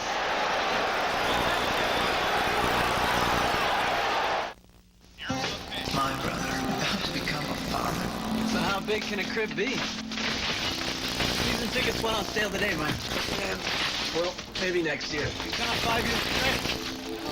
Yeah. It's about the kid. The kid get in for free, you know. It's gonna be a little tight. Mike, this year's on me. Only one beer that tastes as genuine as the people who drink it. Budweiser. Now, the new little guy's going to every game, right? Bobby, he could be a girl. Girl? I think that Al Arbor is an incredible motivator, and I think that he gets more out of his players than any of the other coaches in the NHL. Al has done better than any coach that I've had is directing. He can direct a team. Probably the biggest thing that Al Arbor teaches during the course of the year is that no matter what's happened, if the roof falls in, let's not change the game plan, boys. They realize that the fairness that he shows them, they respect that. Glenn Healy, little refreshment, drawing attention, trying to get the attention of the referee as took a chop across the hands trying to smother a puck. Pat Ellenott was the player. On Travis Green and Dale Hunter square on the faceoff. Hunter won the draw. Hatcher steps it off the point, has the puck at the top of the circle, moves in deep, shoots. Healy slaps it back to the net, and Kasparaitis is there. Up off the boards, Johansson moves in. Gave it away to Kasparaitis. There is Kasparaitis over lead. Loisel and Green, and back to the play. Delgarno went crawling to the deck. Caps clear it out. Huey Krupp with it. Pass to Brian Mullen. Mullen over the line. Plays it behind that Washington net. Cabaracci off the boards, right to Mullen. Checked here by Hatcher, who moves it up the right boards for Pat Allenuk. Allenuk into the middle. Moving on with it is Christich. Christich drops it to Allenuk. Delgarno rides him away from the play. Allenuk still able to put the puck behind the net. Christich failed to pick it up. Over goes Kasparaitis. In went Hunter. Will Hunter checked by Travis Green. Then Hunter recovers. Tried to go the other direction, and Delgarno bowled him over. Hit off the point, it's Al Iafrate. Puts it back in the net, but Troop is there. Louis Troop to get it away from Christie. Right out in front to Pondra. Pulls it on the backhand. Can't get it by Glenn Healy. What a stop! Remember that, Dave. That could go a long way for the Islanders' future in this hockey game. Maybe not so much the series. That might be going a little out of proportion. But the Islanders make a big mistake. Huge mistake, and the goaltender bails them out. Pondra led the Washington Capitals in scoring during the regular season. Wow, what a stop by Glenn Healy. Look at Bondra make all of the shifts. Watch Healy, doesn't go for them. Just held his ground. Look at the pad come in. Travis Green comes back to try and help out, but Healy has the puck. Bondra has his pockets picked. There's Bondra. That's the game. Healy had forced him over to that side where Bondra then couldn't come back to the front of the net. He was closed out, and Healy grabbed the puck. At 3, Islanders won. A little more than 11 minutes remaining in the second period. Michael Pivonka and Claude Loisel on this face-off. Loisel pulled the puck away from Pivonka, went to Carpenter, and a shot off the skate arrives for Molotov. On to Flatley. Patrick Flatley flips it into the center ice zone. Pivonka drops it back for Iafrate, up off the glass, right to Molotov. Long shot is wide of Cabaracci's net. Cote will take it behind the goal. Iafrate comes to the left. Pass off the boards, blocked by Flatley. And he gets turned around, and here's Carpenter moving it out. Back goes Dennis Vaski.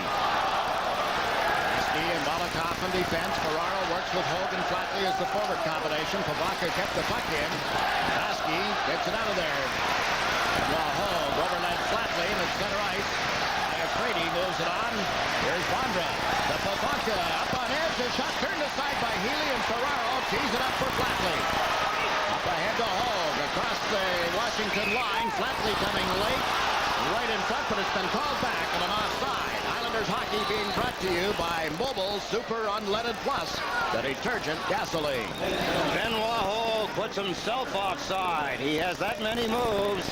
He's got the speed. It wasn't the speed that beat him. It's that stick handling. As he started up onto the blue line, he put his feet across the blue line. The puck was still in the center ice area.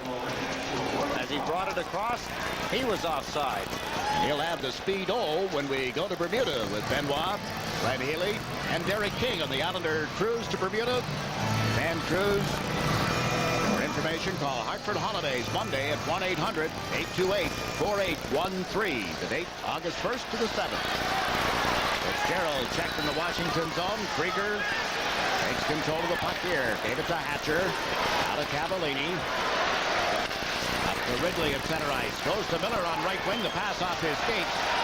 Rivers and Miller go to the boards. Miller, look at the strength. Slightly knocked down. The puck does come loose. Ridley will get to it. Mike Ridley on a backhand opportunity to Krieger. And no goal. It's behind Healy, but the play is denied. Referee Gregson waves it off immediately. Going to be a penalty, I believe, Jake. It's going to go to the Washington Capitals, obviously. That's the reason that the whistle blew. That's the reason that the Washington Capitals are mad. That's the reason that the referee waved off the goal. The Islanders again making a big mistake. This time, Krieger, he's hungry. Krieger left all alone in front of the net. He put the puck in. There he is now talking with Terry Gregson.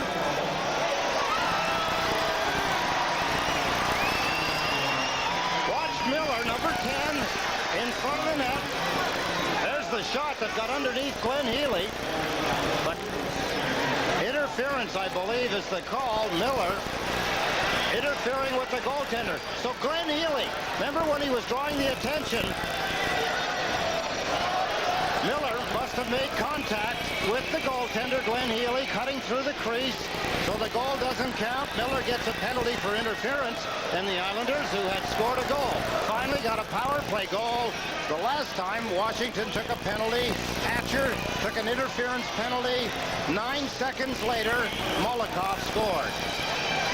Now the face-off is outside the Islander line. You see how upset they are at the Washington bench, Krieger in particular, and Coach Terry Murray not pleased with the call by referee Terry Gregson. The Islanders with their 4th power play of the game. Kervers slaps it around the boards. In goes Pierre Turgeon. Back to the blue line for Kervers. Protects the puck, then gave it to Turgeon. Back to Kervers. To Molotov. Hit to one-time it. Tried to center it. Couldn't get it to King, who had started in from the line. Nice play by Mike Ridley for the Caps. Molotov back. King turns, goes up the left wing boards. Kervers up the right side. Molotov. Starts at the Washington line. Gave it to King. He shoots pad save, and the rebound went right to Ridley, who cleared it down the ice. King is having an awful time now, Jiggs. He's second-guessing himself. If he was doing well, he'd have gone to the net with that shot. Now Steve Thomas on the right side. Back to Derek King. Over to Kervers, to Molotov. Unloads. Tabarachi to save. The rebound is cleared by Ridley. Out of the nets comes Glenn Healy. He'll give it to Molotov. Across to Derek King. Over the Washington line. Turgeon trying to go to the front of the net. King held it, then played it around the boards toward Thomas. Nice turn on Ridley. Sets up King. On to Turgeon. Back to King. Thomas alone in front. The pass back to Molotov. Through a screen, and it went wide on the deflection. Once more it's Ridley to clear it out. 38 seconds remaining in the penalty time against Miller. 2 shots on goal with this power play for the Islanders thus far. They trail by a score of 3-1, and a bad pass through the middle will result in Ally Afraidy shooting it down into the Islanders zone. Kervers back for it. 8 minutes to play, second period. Kervers a long shot. Tabarachi fed it off, and Iafrate clears it off the glass with 13 seconds left in Miller's penalty. Huey Krupp comes back. Christage, Krieger, Ally Afraidy has started up. Now Krupp banks it off. Holt waiting at the Washington line. In the after it is Flatley. Back to the net to Ferraro. To the blue line to Krupp. Means it sits aside. Krupp shot off the side of the net. Bounces out in front, and here comes Krieger. Down the right side. Krieger with Miller moving up. Miller shooting, and that's went wide of the net. Up the boards and out of the zone. Cote will get to it. Sylvain Cote. Iafrate shoots it in. Caps in the middle of the change. Kasparaitis rounds the outer net and starts out with a feed to Krupp. Back to Kasparaitis.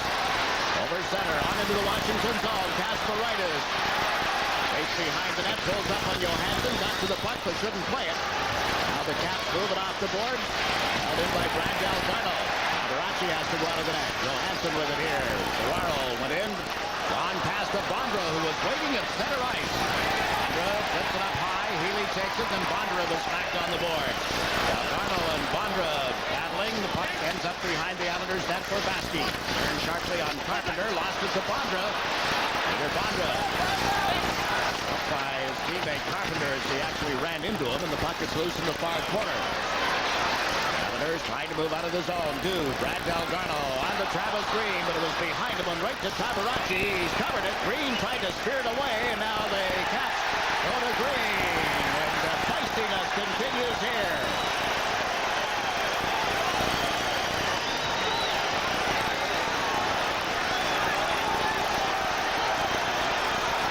Nobody wants to start the fight. Brad Delgado just punched Kevin Hatcher.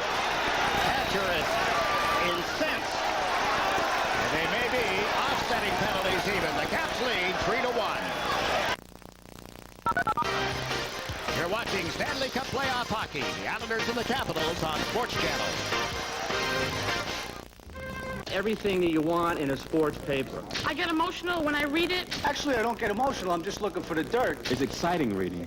Fantastic coverage on local high schools and colleges. Especially reading sports. I want to know everything. I almost feel as if I'm in the locker room when they're writing their piece. When they're sweating and downright dirty. It's the best sports coverage in town. Thank you. Next question. New York Newsday. Truth, justice, and the best sports in New York. You got the answer right here. PC Richard & Son is New York's #1 Mitsubishi dealer. Save now on this 26-inch Mitsubishi stereo TV. Now just $497. Save on big screen sizes from 35-inch to 70-inch screens. Next day delivery, 7 days a week. 0% financing for 90 days with a PC Richard credit card. For Mitsubishi televisions, PC Richard & Sons saves you money.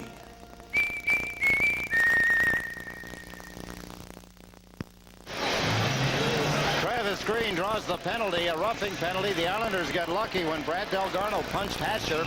This is when the Green had tried to dislodge a puck, ran into Bondra, then Pilon knocked Bondra down. Bondra says, wait a minute. Now watch Delgarno and Hatcher over on the left side. There's Hatcher, Delgarno pushing. It was after this that Delgarno, boom, there's a punch. Now watch Delgarno. He said, I've had enough punches from you. There, take that one. He could have thrown it a lot harder, but didn't. It was another sign and signal of the many that go on in a hockey game. Out of this, one minor penalty. That's to Travis Green for roughing at 13:30. Now the note on the Washington power play. They have Ridley taking the draw with Bondra. Hellenic over on the other side. This is Cote. Cote snaps it around the boards. Healy cuts it off. Lays it up the near side towards Flatley. Flatley checks from behind. Still managed to get the puck out of the zone, and Brian Mullen dumps it down the ice.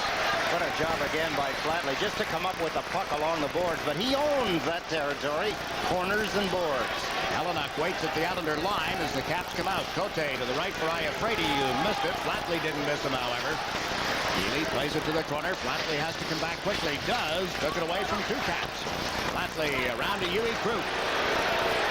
Krupp comes up the right wing board, trying to get away from Ridley. Huey Krupp across the Washington line. Upended by Cote's hip check. Here's Iafrate. Across the Islander blue line. Krupp kicked it away, but right to the point. A long pass in front, this Bondra. Here Bondra looks to Cote. Hellenic open on the left wing boards. Kasparaitis takes Bondra into the corner, but Hellenic backing up the play, controls the puck. The pass turned aside by Krupp. It came right back to Bondra. The point for Cote to Bondra. Bondra feeds Cote. While Iafrate turns. Fitzgerald knocked it away from him. Fitzgerald was off balance, couldn't catch up as the fans anticipated a breakaway. Now Krupp comes over the line, gave it to Tom Fitzgerald. Fitzgerald pulls the trigger. Tabaracci the save. There's no further play. What a great opportunity the Islanders had. Tom Fitzgerald did not make a mistake by taking the shot. He got the shot too high. I've talked about that before. The Islanders keep wanting to shoot high on Tabaracci. But watch Benoit Hogue in the bottom part of your screen. There's the plate of Tom Fitzgerald. He has the option of going pass to Krupp, pass to Hogue, or shoot it. He did the right thing. Shoot it, but shoot it low. Keep the play moving. Here's Tommy Fitzgerald. He looked up. Actually, the right thing, because I believe someone stepped in and covered Hogue. There, yes, it was Pivonka. 27 seconds left in the penalty time to Travis Green. Face-off in the Washington zone. Fitzgerald and Hogue with Baskey and Pilon killing it off. Hunter is there to take the draw for the Caps. Pivonka and Kristich as line mates. Hatcher and Johansson on defense. 3. Islanders 1, a little less than 5 minutes to play in the second period. Fitzgerald and Hunter square. The puck in and out of Hunter's skate. Hogue just drilled it high. It bounces onto the top of the net and covered. What a great opportunity. Benoit Hogue, he likes to go high as well, but he shot it over the net. Good draw here, Tom Fitzgerald. There's the loose puck. Fitzgerald, good balance, gets it. Hogue. Pivonka had left Hogue a little early, thinking that the Washington was going to end up with the puck, and it's bouncing around on the top of the net as if it was a trampoline. There's the draw again. Good job by Tom Fitzgerald. Hogue tried to put it into the top left-hand corner to the right of Tabaracci. Malakoff has just replaced Pilon on the Islander defense. This time Hunter pulled the puck back, and Johansson starts out. Johansson up the middle, over center, hard around the boards. Healy slowed it up. Pivonka goes in after it. Gave it to Dale Hunter. Back to Michael Pivonka. Looks behind the net. Works it off the board toward Johansson at the point. Long shot steered high off the glass and stays in play. Malakoff gives it to Hogue. Back to the point for Hatcher. Teams are at full strength. Evan Hatcher turns smartly on Hogue. Fires one. Pad save off the shin pads of the man in front. And Travis Green turns, slaps it out towards center for Benoit. Hogue is onside. Hogue across the line. A slap shot. Handcuffs the goalkeeper. And Hatcher was there to help out after the big save. Here's Hunter across the Islander line at the other end. Walks in and shot it wide. Up comes Derek King. Off ahead to Fitzgerald. Fitzgerald on to Thomas as things are wide open now. Hatcher clears the zone and Hunter moves it on. Here's Elenoff on the left side. Shoots. Healy makes the save and covers the puck. This game is coming to you from the Nassau Veterans Memorial Coliseum. There was one thing about Bud that we kept hearing over and over. Now that's fresh beer. Huh? Okay, let's say this is the original Budweiser brewery in St. Louis. There's another one in Texas. And 2 more in Florida. New York, California, New Jersey. Over a dozen of them. So Budweiser doesn't have to truck their beer clean across the country. So you know it's fresh. Right. Is that my beer in New Jersey?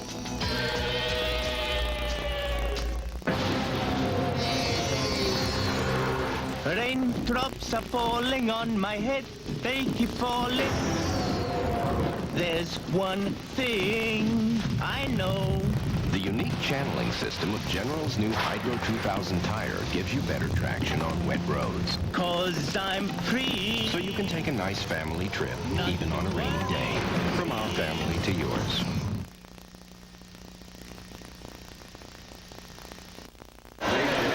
It's 1-0 Washington at the end of the first period. They have outscored the Islanders 2-1 here in the second. In fact, led at one stage 3-0. For a power play goal by Vladimir Malakoff got the Islanders on the board. Turgeon and Ridley on the face-off in the Islanders' zone. Turgeon got Ridley turned around. A battle for the puck. It's onto the stick of Kelly Miller, who seemed to stumble and recovers to center. Krieger's shot is grabbed and held by Healy. What a stop by Glenn Healy. Wow, talk about flexibility. How he got his glove into that position just outside his left toe from the faceoff. Again, can't emphasize it enough. Kelly Miller, Krieger just ripped it. Glenn Healy somehow was able to pick it off the top of his left skate. There's the shot, carrying the glove low. Good stop by Healy. Just as the puck was put in play, referee Gregson blew the whistle. Glenn Healy wanted to make a slight adjustment to his equipment. That was to his arm. I think it came out of the socket reaching for the puck. So it'll be Ridley and Turgeon in this face-off. Krieger on the left, Miller on the right for the Caps. Turgeon lost it. Krieger's shot. Up in the mesh at the back of the net is pried loose. Ridley trying to one-hand it. Got it to Miller. He's taken to the boards by Curvers, but the puck came loose. Ridley to Krieger. Dumped away from him. Over goes Kelly Miller. Curvers on Miller. Miller tugged out a little, puts it behind the net, and Healy swings it around the board. Brady is in off the point. He got slammed into the boards by Fitzgerald. Now Ridley sets up. Give it to Todd Krieger. Krieger dances out of the corner. Long shot went wide. Curvers and Krieger bumped. And the Islanders come away with the puck. Derek King to Pierre Turgeon with Cote dropping back. There's the pass to King. He got tripped up, and there'll be a penalty against Washington. Bodies flying everywhere. He has that kind of speed, Jake, that he can go in and make a play at the net and then be back in his own end of the ice to cover up. But that time the Islanders got away, got a little bit of a step on him, and in his zest to get back and cover King, he tripped him up. Watch going into the center of the ice. There's Iafrate. King gets knocked down. That's the penalty. As Turgeon tried to feed the puck to Derek King, sending him in alone. A scoring opportunity taken away by Al Iafrate. The Islanders go to the power play. This break in the action ought to be a great time to break for the great taste of Bud Light. A big hit with fans everywhere because it won't fill you up, never lets you down. Make it a Bud Light and make sure you're with us on Monday night for Game 5 of the series beginning at 7:30 from the Capitol Center.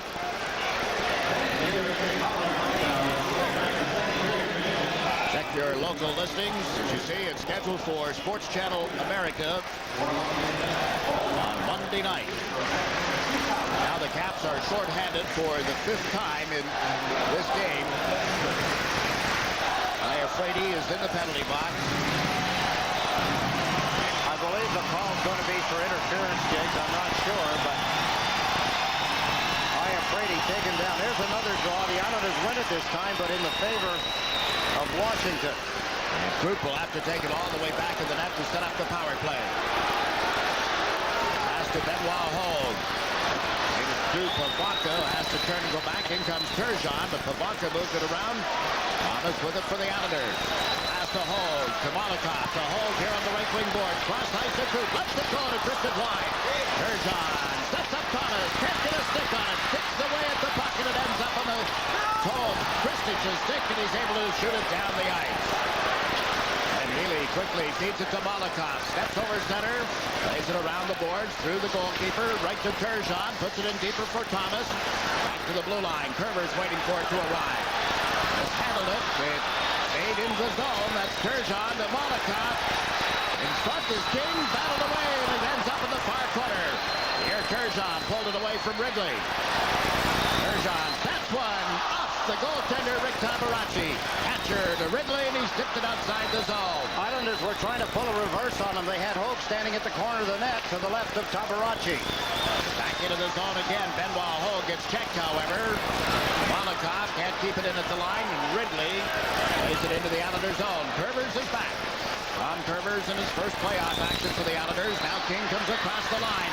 Gary King pulls the trigger and missed. It bounces off the boards and is cleared by the Caps. Wrigley to Miller.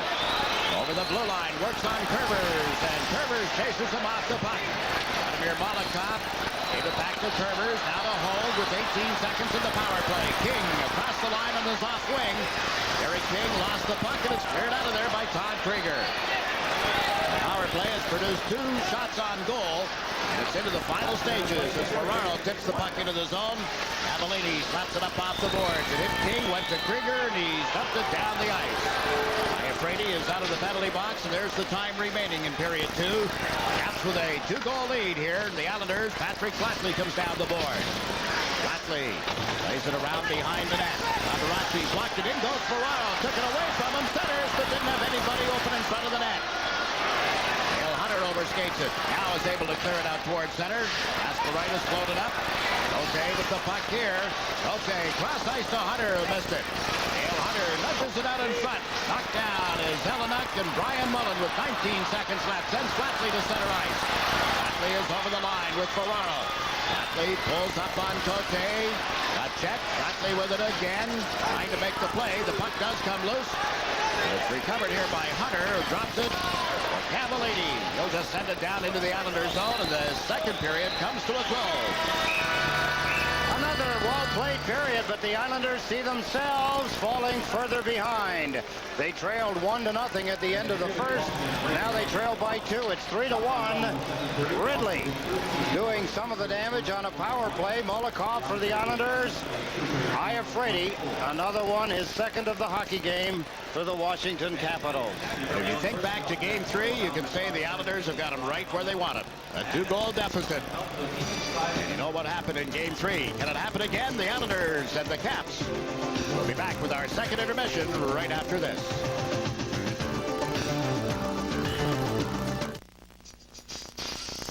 The GMC Jimmy is already loaded with a powerful V6 engine and 4-wheel anti-lock brakes standard. And now we've dropped in a few extras. Like reclining seats, air conditioning, a killer stereo, tinted glass, and much more. Now, how do we load you into a Jimmy? With this limited-time smart lease. Drop in to your Tri-State GMC truck dealer today. This Saturday and Sunday, Nobody Beats the Wiz is having our weekend sale. Every item in every Nobody Beats the Wiz store is on sale, or it's yours free.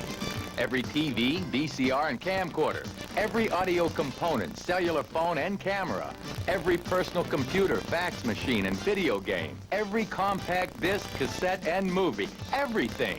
For 2 days only, this Saturday and Sunday, every item in every Nobody Beats the Wiz store is on sale. There they are. They're not millionaires. They're not celebrities. They're smart and thrifty. How? I didn't pay a lot for brakes at Meineke. Oh, the man who didn't pay a lot for brakes at Meineke. Let Meineke Discount Mufflers show you how to get high quality at a famously low price. At Meineke, you're not going to pay a lot for brakes. Introducing a revolutionary new form of antiperspirant protection. Gillette Clear Gel Antiperspirant. Because it's a clear, clean, powerful gel. It goes on smoothly, with no white residue, to form an invisible barrier of protection. All-day protection against both wetness and odor. New Gillette Clear Gel Antiperspirant. One of the advanced deodorants and antiperspirants in the Gillette series. Come see the newest and the most celebrated champions of all time in the Campbell Soups 1993 tour of World Figure Skating Champions. Babylonian Gardner, Victor Petrenko, the Dujanets, Nancy Kerrigan, Mish Kutunak and Dimitrius, Ryan Boitano, Torval and Dean, Jill Trenery, Klimova and Ponomarenko, Scott Davis, and many more, as Tom Collins presents the greatest figure skaters in the world. Appearing at Nassau Coliseum Sunday, May 2nd at 1 p.m. Tickets available at the Nassau Coliseum box office and all Ticketmaster locations. Back to the Nassau Veterans Memorial Coliseum, the Washington Capitals are leading the New York Islanders by a score of 3-1. We've played 2 periods in tonight's Game 4 of the Patriot Division semifinal. And for Mobile, here's our scoring summary. Ally Afraidius to get a power play goal at 3:22 of the first period. Bondra and Ridley assisted, that while Kasparaitis sat out a roughing penalty. In the second, the Caps will take a 3-0 lead. Ridley will get his first goal of the series from Bondra and Cote at 4:37, that on a power play. And a minute and 17 seconds later, Ally Afraidi's second goal, and the only one at equal strength. Iafraidy from Ridley and Carpenter, and the Caps had a 3-0 lead. But Hatcher is to take an interference penalty a couple of minutes later, and Vladimir Malakhov scores for the Islanders. Turgeon won the draw. Malakov's first playoff goal at 7:17, but the Islanders aren't to get any closer than that. The Mobile shot summary. In the first, 13-8 Islanders. Caps outshoot the Islanders 13-11 in the second, so it's a total of 24 for the Islanders, 21 for the Caps in that area. Each team has had 5 power play chances. The Caps are 2 for 5. The Islanders 1 for 5, but they'll go to the third period with Washington leading by a score of 3-1, and the Caps had a goal disallowed in that second period as well. Let's get Kelly Miller's perspective of things. The kid from Lansing, Michigan, joins Stan Fischler. Thanks, Jiggs. I'm glad you used the term kid. He's an evergreen. He probably should have won the Selke Award for Best Defensive Forward a couple of years, and certainly a candidate this year. Your feelings about the 2 periods?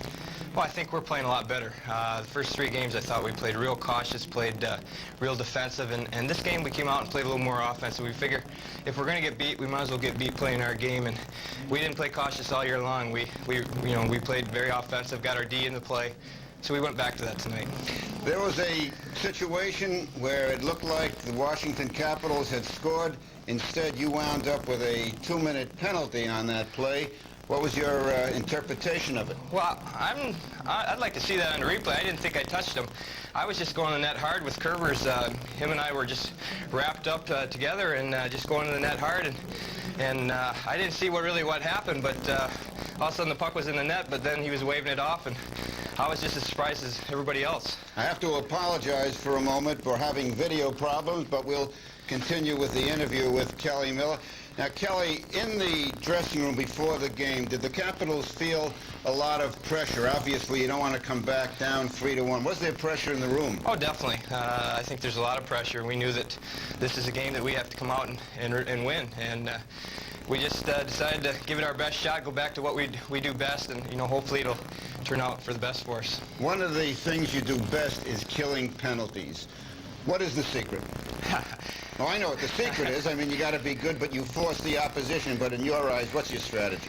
Oh, mainly it's a lot of hard work, but I think one of the keys to penalty killing is trying to keep the other team's defense out of the power play as much as possible, because to me, most goals start from the point. You know, it's usually a shot from the point. The Islanders' goal was a shot from the point. The more you keep it away from him, the better off you're going to be. I'm sorry you didn't see more of him. He's a very good-looking guy. Jiggs? Oh, no doubt we'll see a whole lot of them on the ice in the third period as the Caps try to protect this lead. They're up 3-1 on the Islanders, and our intermission continues following these words.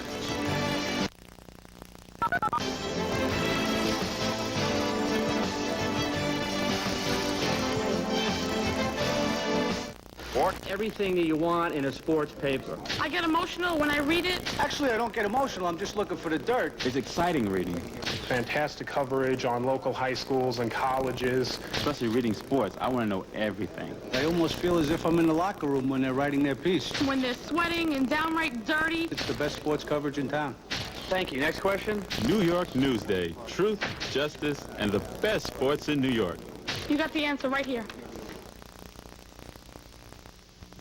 PC Richard & Sons saves you money with RCA Championship rebates.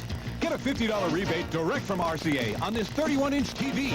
Get a $100 rebate on this 35-inch or this incredible 52-inch RCA home theater TV. 0% financing for 90 days with a PC Richard credit card. RCA Championship rebates going on now. PC Richard & Sons saves you money. Coliseum rocks for Game 4. Can Pierre Turgeon lead the Islanders to victory on their home ice against the tough Washington Capitals? The Islanders in Capitals. Game 4. Live Saturday at 7:30. Exclusively on Sports Channel. He's putting on his game face. Truss is locking in from long range. Chris is jamming with fierce power. And Chuck is screaming his head off! The NBA playoffs next week on Sports Channel. There are the numbers from the Nassau Coliseum after 2 periods. The Caps leading the Islanders 3-1 in this Game 4 of the best-of-7 Patrick Division semifinal. The Islanders lead in games, 2 games to 1. And now on the scoreboard tonight, there are 2 other games being played, and for nobody beats the Wiz, here's the update. Buffalo changed goaltenders. Dominic Hasek replaced Brant Fuhr going to the second period, and Boston has a 5-3 lead at the end of that period. Neely got his 4th, Juneau, Duras, Leach, and then Dave Poulin with the 5th. For Buffalo, Mogilny, Howard Chuck, and Odette have been the goal scorers as the Bruins try to take the series back to Boston. In the game at Montreal, as you see in the second period, it's 2-1, the Canadians leading. Lehman is added to the goal by Dumfus, while Scott Young has his 4th in this series, the only goal for Quebec. The goaltending matchup is Hextall for the Nordiques, Patrick Roy for the Canadians. The other game in this conference is tomorrow afternoon when the New Jersey Devils will host the Pittsburgh Penguins. Pittsburgh leading that series 3-0. And here, it is Washington over the Islanders 3-1 with 20 minutes remaining in regulation time. It'll be back with a look at second period highlights following these words.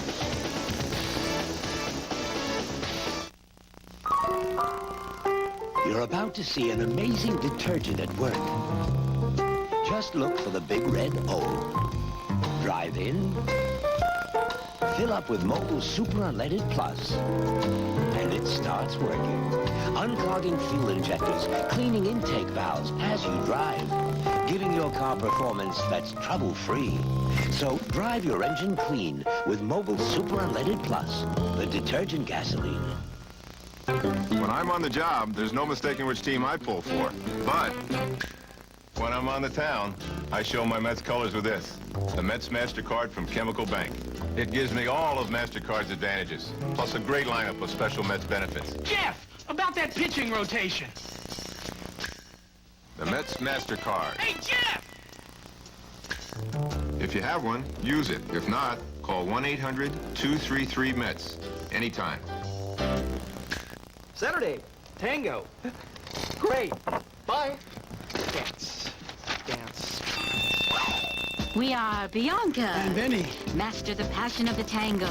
The cha-cha-cha. Bianca and I started on Broadway in 1950. Benny, we teach all levels. That was the original production of Coco Loco 9. No partner necessary. You'll be tangoing tomorrow. The 9X Yellow Pages. It's surprising what the ads can tell you. I taught all the stars. Benny. There are 2 ways to put a movie theater in your home. You could build one,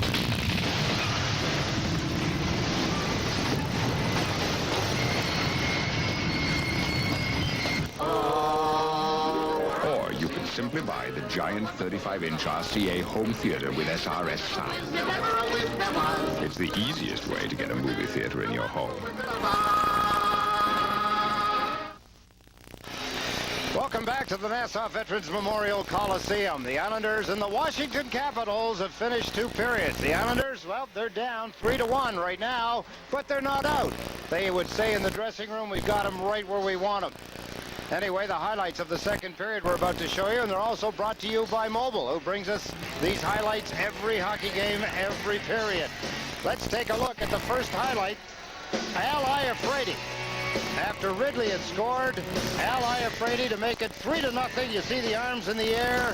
Beautiful shot. Ridley and Carpenter assisting as Iafrate joins the offense. You heard Kelly Miller talking to Stan Fischler about they're playing their hockey game. Well, the Islanders get the Washington Capitals to take a penalty in 9 seconds. After the penalty, Pierre Turgeon kicks the puck back, and Malakoff, what a wrist shot. Drilled it between the feet of the goaltender, Tabaracci, and Malakoff with his first of the playoffs, his first ever playoff hockey, playoff goal from Turgeon. That made the score 3-1. There were scoring opportunities at both ends of the ice. One of the best was Vondra standing all alone in front of Glenn Healy. One-on-one situation. Vondra goes to the backhand. Healy moved over, tapped the stick. Travis Green came in. Healy grabbed the puck and held on. The Islanders had several good scoring chances, but not all of them worked out. Benoit Hogue on a rebound, cleared by Kevin Hatcher. Quickly back up the ice, a breakaway. Hunter, Dale Hunter, who has 5 goals in the series so far, broke in. Healy got just enough of it with his catching glove to deflect it wide of the goal post. Some of the action from the second period. We'll be back for the start of the third period right after you see these messages. New York Islanders hockey is brought to you in part by your local Volvo dealers, who remind you to please drive safely.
MCS Canon Teamwork Moment. It's brought to you by the team of Canon Technology and MCS Service. One is a great reason to buy the other. The Washington Capitals had opened the scoring with a power play goal. This in the second period after Ali Afridi had opened it in the first. Look at Cote, down deep, a defenseman. We've talked about that throughout the hockey game. Stirring things up from the corner to the front of the net. Beautiful pass.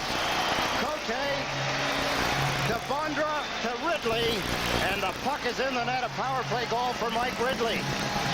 MCS and Cannon. One is a great reason to buy the other.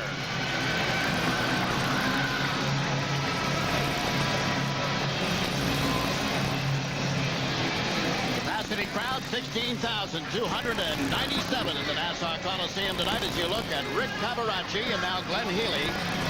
Some goaltending matchup. In the first three games, the overtimes and the two periods of this game 4. The Islanders, another catch-up situation tonight. See what Glenn Healy's doing? He doesn't want to use his water bottle on the back of the net. He wants to use one over at the Islanders bench because he doesn't want to waste it. Very conservative move by Glenn Healy. He's loving it. He's loving the responsibility of playing in net, holding his team in there under some anxious moments, and he's done just that. He did it all season long, and he continues to do it here in the playoffs.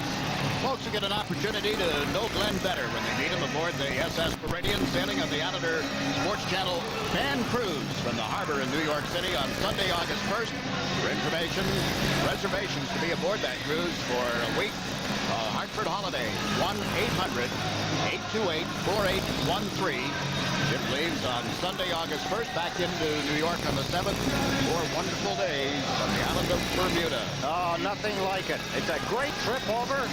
4 great days there. The weather is absolutely at its best that time of year. I guess almost all year round in Bermuda. Quite a gathering when you think of Glenn Healy, Gary King, Benoit Hogue, and of course from the alumni in Westfall, Jerry Hart, and Dennis Potvin. Week, past, and the current. 10-1 in playoff series when leading 2 games to 1, and that's where they are as we open up the third period, leading this series 2-1, but trailing in this game. Back to the puck is Huey Krupp on to Kasparaitis. Out to Steve Thomas at center. King coming up in the play as Thomas holds the puck, looks to the net and fired it wide. Off the boards for Kristich. He gets checked. Here's Pierre Turgeon. Slips it across. Thomas one-timed it off the heel of his stick, off the deflection as well. And right to Tabaracci. Kristich comes out on the left. Thomas slowed him up. That allows Krupp to handle the puck. Played it down the boards. Back on it here is Calle Johansson. Hunter, who missed it. Steve Thomas. Cross-ice pass off the boards for Derek King. That's the back of the net to Turgeon, who failed to pick it up. He and Johansson arm in arm. King and Hunter there as well. In comes Derek King, feeding the blue line. Pilon with a big drive off the stick of Elliott, and it's loose in the corner. Evan Hatcher had a little trouble handling it. Now Pilon dumps it in from the point. Hatcher's backed on the boards by Thomas, but Hunter is there and flips it out of the zone and out of play as well. A minute and 6 seconds into the period, Rich Pilon left the last game and taken to hospital for observation. His throat bothering him. He's a little bit hoarse, but not too bad. You don't want to get him into a long conversation because it hurts him. It's a scary kind of an injury when you get hit in the Adam's apple in the throat. The reason is because there's not the kind of an injury that you get very often. You don't hear about it. So when you get hit there, it's all strange. You're used to getting hit in a lot of areas, but that's one area that normally you do not get hit in. Rich Pilon with his stick out, you remember, and the puck slapped. It rode up the blade of the stick, caught him in the throat. I remember watching a slap shot hit goaltender, I think it was Dan Bouchard, right in the Adam's apple, the jugular vein, game in Atlanta one night many years ago. Following that, he went to that brown collar that goaltenders wear these days. The Billy Goat, if you're a catcher in baseball. Ridley unable to hold the puck in. And Miller goes cross-ice. Iafrate jumping up in the play. Gave it to Krieger. Can't get it back to Iafrate. Flatley couldn't pick it up. That player is down on the deck. The puck comes to Curvers. Another player down, but referee Gregson, sensing an injury here, has called the play.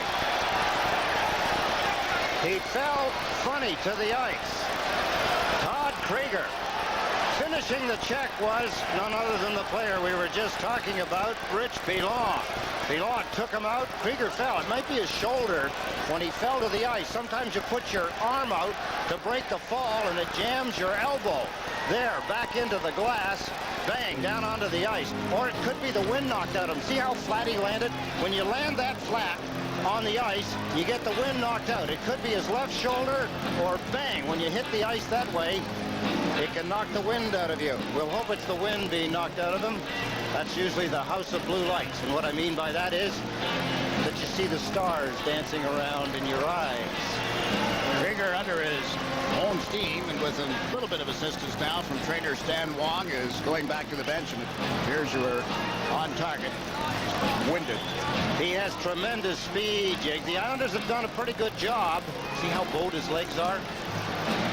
You could skate right through there. I don't know about that, but I get he and Randy Burridge. If you see he and Randy Burridge together, you can they're almost identical twins. Randy was telling me that this morning, that you had them confused. When was that? Not yesterday. 2 days ago, yeah. He was laughing. Todd Krieger was on his way in his underclothing to grab a telephone for a quick call.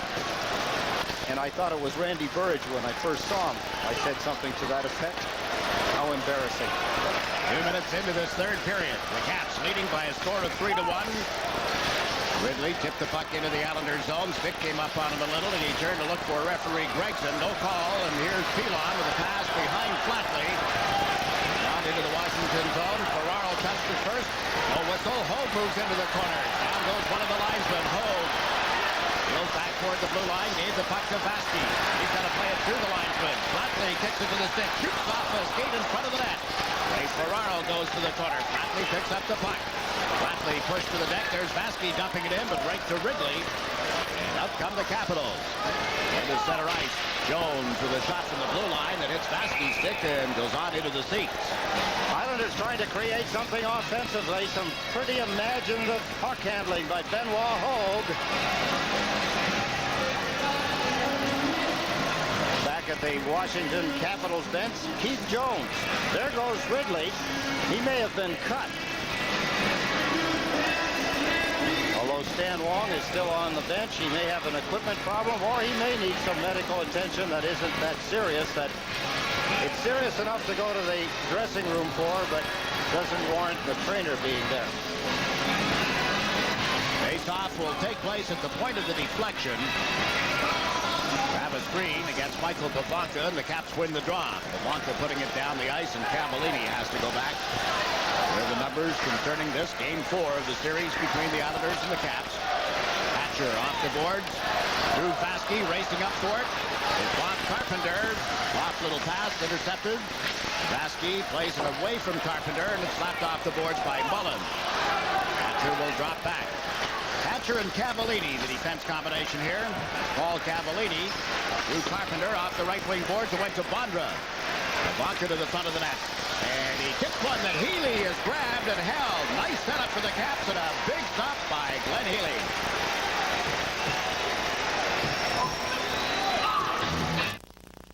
Things haven't been that great with Steve and me for a while, so it's not a total surprise. Believe me, it's still a little scary being on your own now. You really need to start thinking about money. And I haven't begun to think about that. When I went through this, I sat down with a broker over at P. Weber. He looked at what I had, and we came up with a plan that basically just let me get on with my life. How did he know what you needed?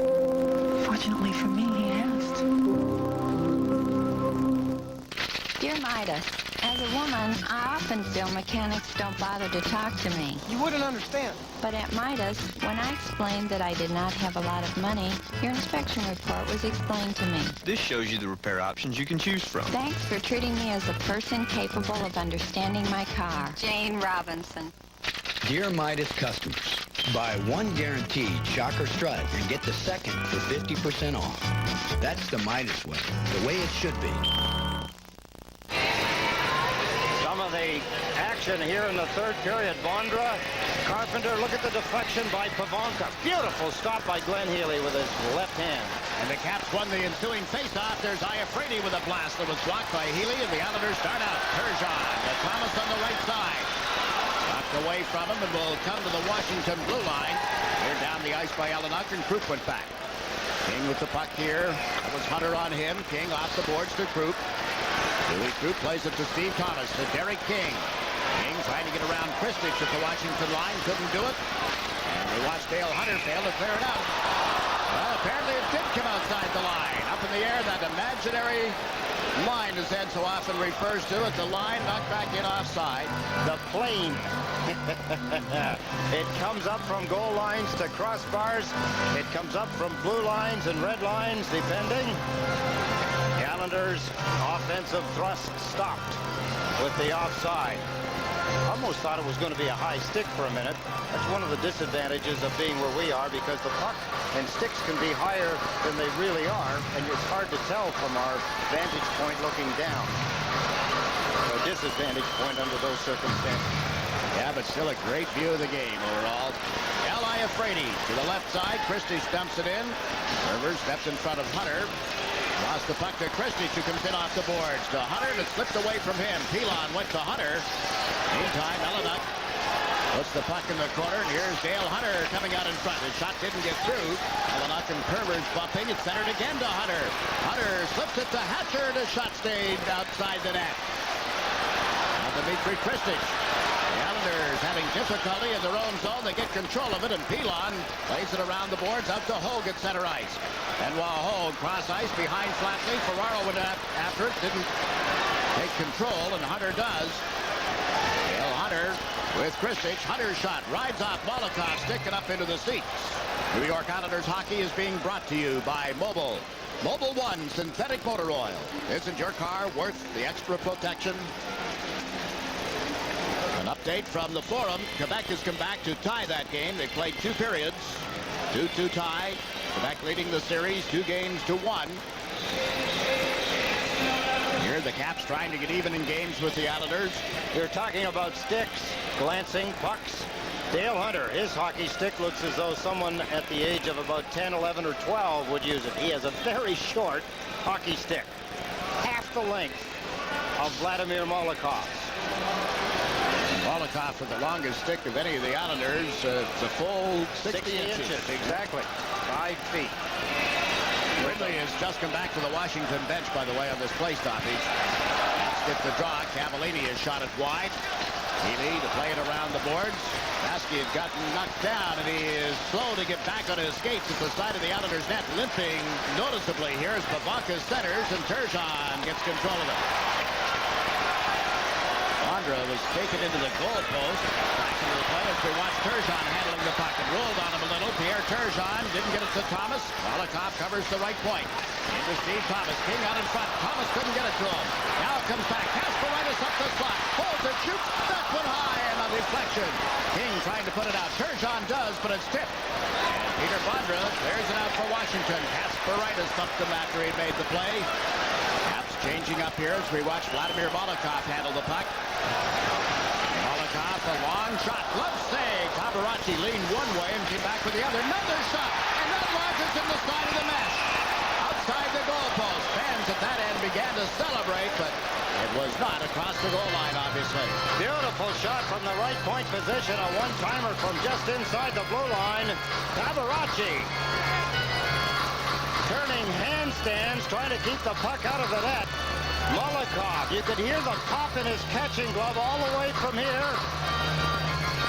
Darius Kasparaitis, just as he went to pull the trigger, the puck deflected up over the top of the net. Derek King. Turgeon, all trying to feed it to the front of the net where Thomas was standing.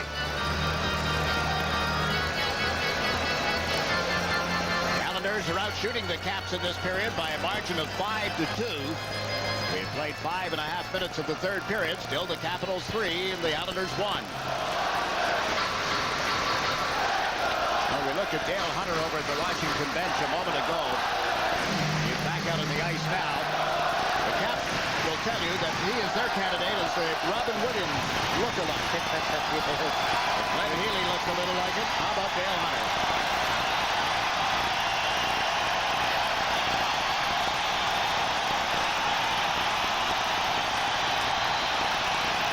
And trying to be the seventh man for the Islanders. Hunter with Mullen on the left, Delgarno on the right. The screen leans in on this draw with Dale Hunter. See Hunter's right foot. He's got his foot offside. Gonna throw them both out. It's left to Brian Mullen to take the draw with Dmitry Kristich. Kristich turned. The puck comes loose in front. Tabaracci clears it away from Delgarno. This is Zelenak. Turned around to get away from Green. It's picked up by Mullen. Hatcher's taken to the boards by Green. And the Caps end up clearing it out of there thanks to Kristich. Back on it is Huey Krug. Cross ice to Delgarno. Puts it in the zone. Moving up is Green. He did not get a stick on it. And Hunter failed to clear it out. It's loose. Chasing it is Delgarno. And Delgarno back in the net. Arm in arm with Johansson. A loose puck in the corner. Green gets bumped. Travis Green trying to protect it for Mullen. Delgarno is still being pinned on the ice. Hunter is yet to release him. Referee Gregson watching them, and finally they break up as the Caps come to center ice. Kristich driving on Krug, who chases him wide. Kristich unable to cut in. The puck goes to Kasparaitis. Around to Delgarno. Ridley stepped in, gave the puck to Elenak. To Kristich. Out in front, Ridley denied by Glenn Healy, and another big save. Brian Mullen nudges it away from Kristich, and Cote slaps it back in. Huey Krug to recover. Both teams in the middle of some player changes. Hogue has come out with Ray Ferraro and Patrick Flatley, and the Islanders trying to come up the left wing. Hogue slips it across to Krug. Back to the left for Ferraro. Taken off the puck by Cote. Brady was back deep into his own zone. Got bumped by Flatley, but now Miller moves it cross ice, and here's Krieger. Rod Krieger shaken up earlier in this period. Lays it in deep. Servers rides Miller off the puck. Back forward is Hogue. Into the corner for Ray Ferraro. Ferraro starts out. With crossing with Hogue. Ferraro over the line. Seemed to lose it. Got it in his skates again and goes to the corner. Plays it to Hogue. Ridley is on him. Into the corner comes Flatley. Patrick Flatley looks to Curvers. Tried to go the other direction, and Cote took it away and dumps it outside the blue line. 12 and a half minutes remaining in the third period. Curvers relays the pass to Ferraro. Now to Flatley. Trying to get in around Hatcher. Behind the net by Carpenter to Johansson. Nolikov covering the point. Couldn't keep it in the zone, and the Caps come up 2-on-2. Pabanka's over the line. Pabanka shooting, and that hit Curvers. Ends up in the far corner. Penalty to be called against the Islanders as they clear it out now. The Caps will go to the power play. This game is coming to you from the Nassau Coliseum.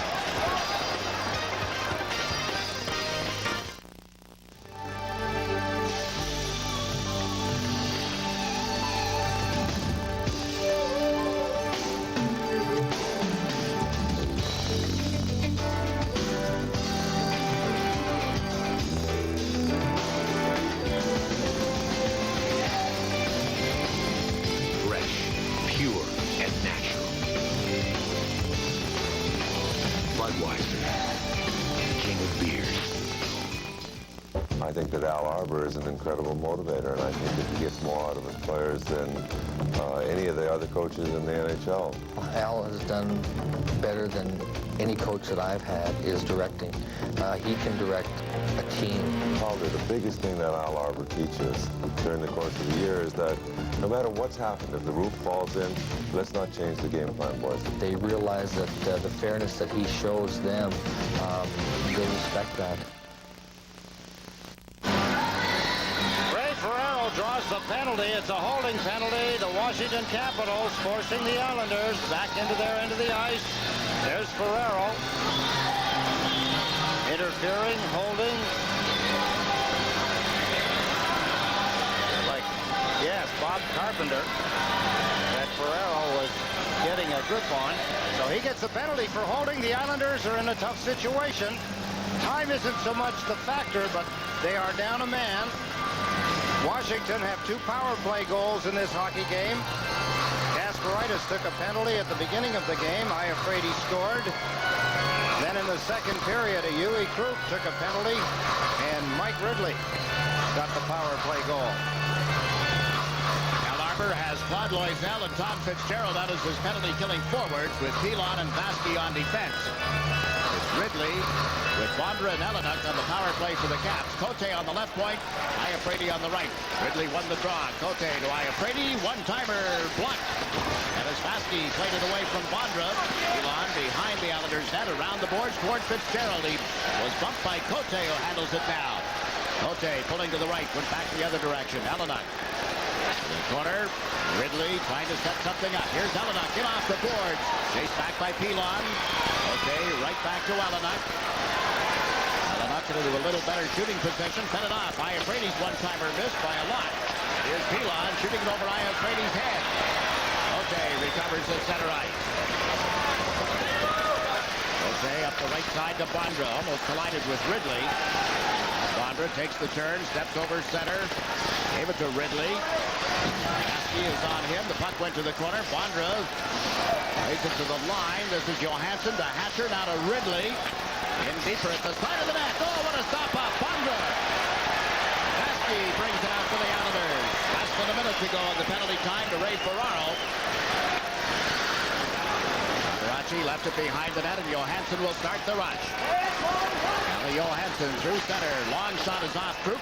Rattles around behind the net. Went right to Pavanka. Now around to Christie. The blue line to Johansson. Pulling to the left side. Back to Christie. Centers one. It's intercepted and cleared out by Kasparaitis. The drives coach is crazy. And you see Christie with the puck, wondering who's he going to give it to, and he gives it to an Islander.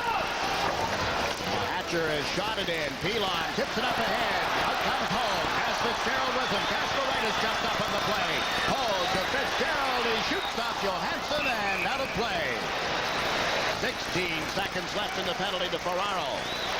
Interesting non-call there. Remember when I was talking about Benoit Hogue in the second period putting himself offside? It appeared as though he did it again, but this time there wasn't a call. He was waiting for Tom Fitzgerald to get into the right position to take a drop pass. Looked like Hogue had his feet in the offensive zone and brought the puck in behind him once again. Got away with it this time. Or if you asked him, he'd say he shouldn't have called it the first time. Hogue stays out with Fitzgerald. Malakoff and Vasky on defense. Pavanka has gone to the Washington bench for a little refreshment as Tabarachi took some time to readjust the equipment. Tabarachi comes out for a skate. Carpenter has come out on this Washington power play with Pavanka and Miller. Hatcher and Iafrate on defense. Michael Pavanka. On Fitzgerald. Went to Benoit Hogue, plays it through to the near boards, and Hatcher moves up quickly. Hatcher was met by Fitzgerald. Pavanka drops back. Now to Hatcher. To the stick at center ice. Krieger is over the Islander line. And the penalty to Ferraro is over. Here's Miller back in the net. Malakoff chased him to the boards, took control of the puck, and plays it around to the left side. Hatcher pinching in, put it behind the net. Malakoff to the right for Hogue, and Iafrate pinches in. Vasky elects to get it out of there off the glass. Going to have Hatcher shoot it back into the Islanders' zone. The Islanders down by 2, and we're past the midway point of the third period. Big roll ahead. Here's King down the left side. Cote pinching in. Took it away. Malakoff slaps it back into the zone. Tabarachi will leave it for Johansson. Now to Johansson to Sylvain Cote. Got it outside the blue line. Malakoff had stepped up, but the Islanders are chased all the way back now. Kasparaitis trying to get away from Elenuck. There is Kasparaitis down the right wing boards. The play onside. Kasper has had the stick knocked out of his hands, and the Caps come up with a loose puck. Ristich to Hunter. It's tipped on into the seats behind the Islanders bench. It's going to look at some observations from ice side. Ice level. Here's Dan. Thanks, Jiggs. Well, right now the Caps are really forcing the Islanders. They're forechecking very deep. They do that very well. The Islanders are going to have to gamble now. They don't have too much time. They got to get that second goal. Gambling is the order of the day, the way I see it. Jiggs? Yeah, maybe even for the entire state. But in this game, if you open it up, it may be a little early. It leads to some Capitals 2-on-1, 3-on-1 chances, perhaps. There's some things that the Islanders can do, and that would be to try and gain the offensive zone, then pinch the defenseman down. That's one gamble that you can take that isn't always that costly. But but you have to be in the offensive zone to do it. Dale Hunter is out there to make sure that the Islanders do not gain territorial control. Hunter and Ferraro on the face-off. Dale Hunter pulled the puck back. The cap set up at the blue line. Hatcher. Right back to Johansson. And Michael Pivonka is over the line. Pivonka got spilled by Kasparaitis. The puck ended up in the seat. You're watching the Islanders and the Capitals. Playoff hockey is on Sports Channel. Everything that you want in a sports paper. I get emotional when I read it. Actually, I don't get emotional. I'm just looking for the dirt. It's exciting reading. Fantastic coverage on local high schools and colleges. Especially reading sports. I want to know everything. I almost feel as if I'm in the locker room when they're writing their piece. When they're sweating and downright dirty. It's the best sports coverage in town. Thank you. Next question. New York Newsday. Truth, justice, and the best sports in New York. You got the answer right here.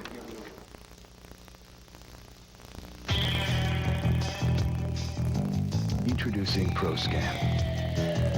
A new kind of TV that will take your senses for the ride of their life.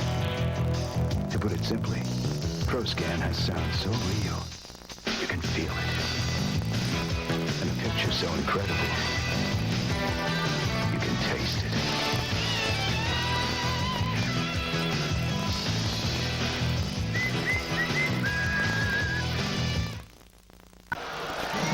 Ready for a face-off just inside the New York Islanders blue line.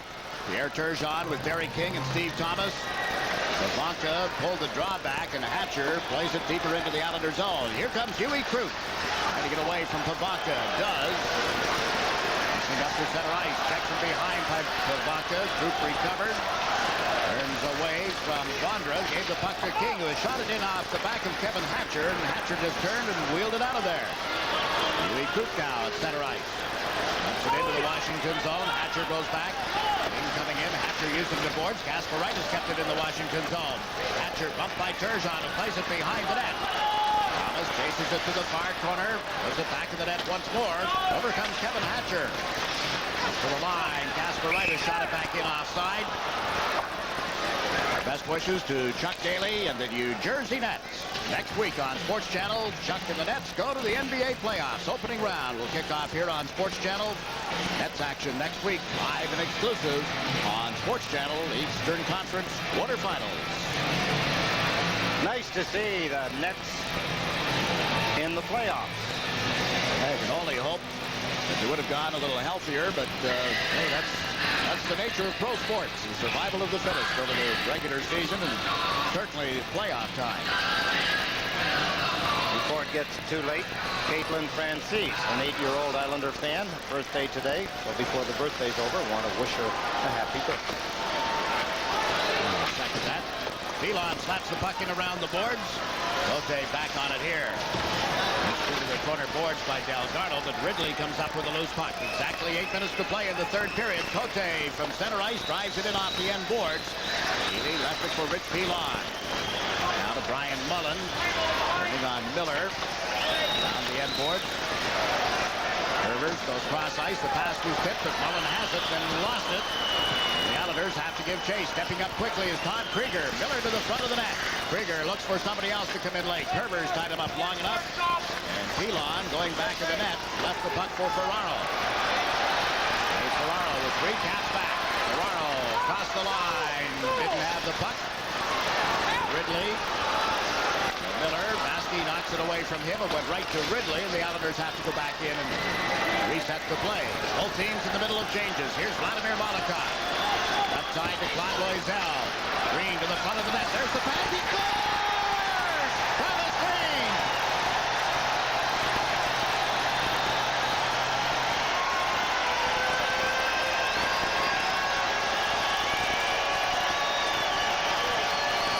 A lot of firsts in this hockey game. Iafredi with his first. Ridley with his first. Molotov with his first. And now Travis Green. Claude Loisel as he trudges along the board to the front of the net. Deflected by Green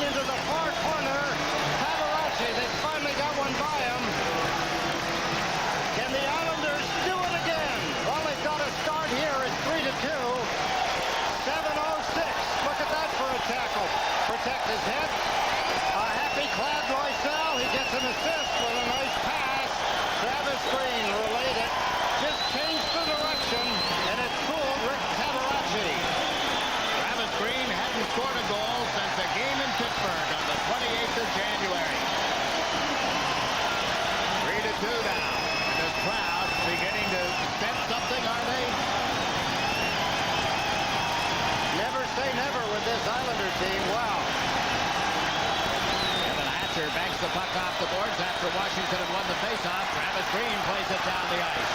It's Alan Molotov with the assist. Big hit delivered by Fitzgerald. The puck will come outside the Washington zone. Bondra dumps it down into the Islander territory. Molotov touched it, so there is no icing. Molotov got an assist on that goal, by the way. So he has 2 points tonight. Islanders trailing the Caps by a goal as the puck is dumped in. Johansson plays it around the board. Ferraro had just come out of the player change, is offside. He got to it just outside the blue line. Islanders try to pick up the tempo and keep it there. Terry Murray. Confidence in his team. The last couple of shifts, the Islanders had been pinching. Twice in one shift, Darius Kasparaitis went down the boards deep and kept the play alive deep in the Washington Capitals end of the ice. The Islanders with scoring opportunities from it. He's out there again right now. He and Huey Cruz.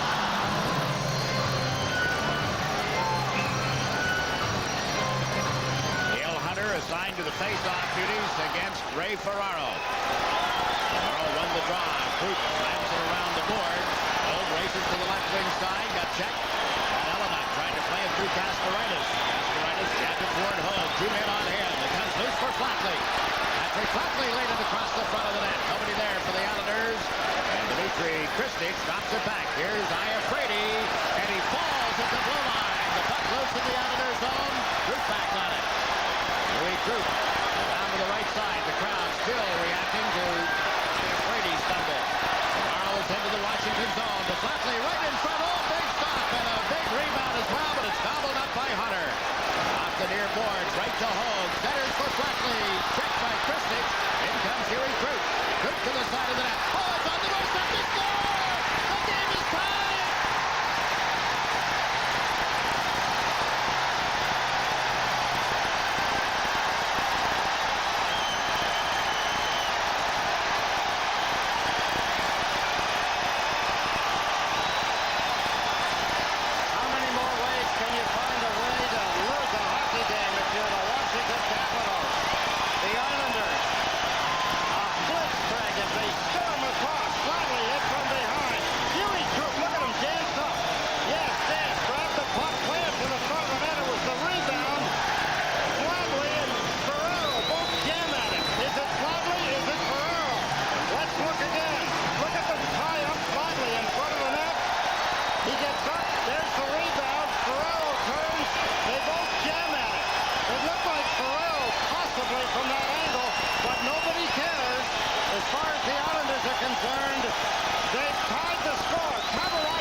Montreal with the 2-2 tie. Some great hockey. We've seen it all season long. We're seeing it exemplified in the playoffs. Mike Ridley takes a deep breath. Stop the onslaught. Get it turned around. A goal for Patrick Flatley, his 17th in Stanley Cup playoff action in his career, and he is tied with broadcast partner Ed Westfall. A number of points in his playoff career is number 18 put up. Points with the Islanders. Yes. Okay. I've got to have some fun with it. Voice of the trucker saying you're a little touchy. I don't think so. Well, I didn't know whether it was all time. I didn't think I was as high as 20th all time in playoffs. There's a jam in front of the net, and Molotov slides across in front of Miller to take it away. Up to Loisel. On Loisel. With Ridley on him. Loisel has dumped it in. Green goes after it. Johansson is pulled back a little by Green. That allows Delgado to handle it. And Delgado checked in turn. Now Ridley checked. Regains control of the puck and starts out. Outside to Miller. Quick deep in the Islanders zone. Under 5 minutes to play in the third period. Dennis Vaske looks up ice. Gives the puck to Mullen. Mullen hard around the boards. Tabaracci lets it go to Iafrate. On to Hatcher. Into center ice. Hunter up ahead. So is Hellenic. Hatcher dumps it in. Cats pour into the zone. Roop and Hunter bump into one another. The puck went off Christensen's stick. He's got it now. Fires one that didn't get through. And Patrick Flatley sends Ferraro to center ice. Ferraro left side to hold. Caps able to clear it out of there. Back comes Roop. Hunter chases him into the Islanders zone. Tugging at his stick. Look at the battle for the puck. Won by Hunter. Christensen's off the boards. Trying to make the play. Does to Hunter. Couldn't center it through Kasparaitis. It went right to Healy. He got bumped. He has held the puck and has had to say something to both Hellenic and the officials. This game is tied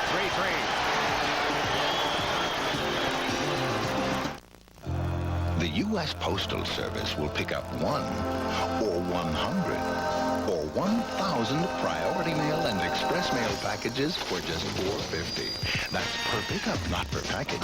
And we'll even pick up heavy ones. You'll get express mail next day and 2-day priority mail delivery at some of the lowest prices around.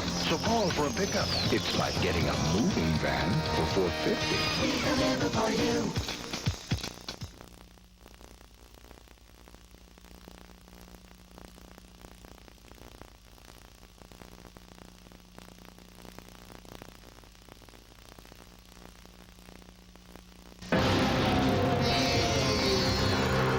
Raindrops are falling on my head, they keep falling.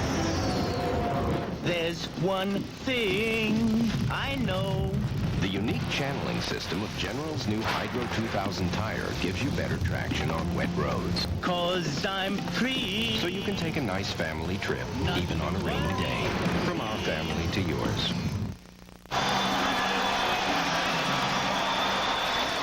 From the face-off. Moving the puck in the zone, but got out. Iafrate with a blistering shot that Healy was able to make the save off, and King turns it up ice. Eric King to Pierre Turgeon. On Iafrate, kick save by Tabaracci. Okay, turns it the other direction with Carpenter over here on the right wing. Carpenter falls.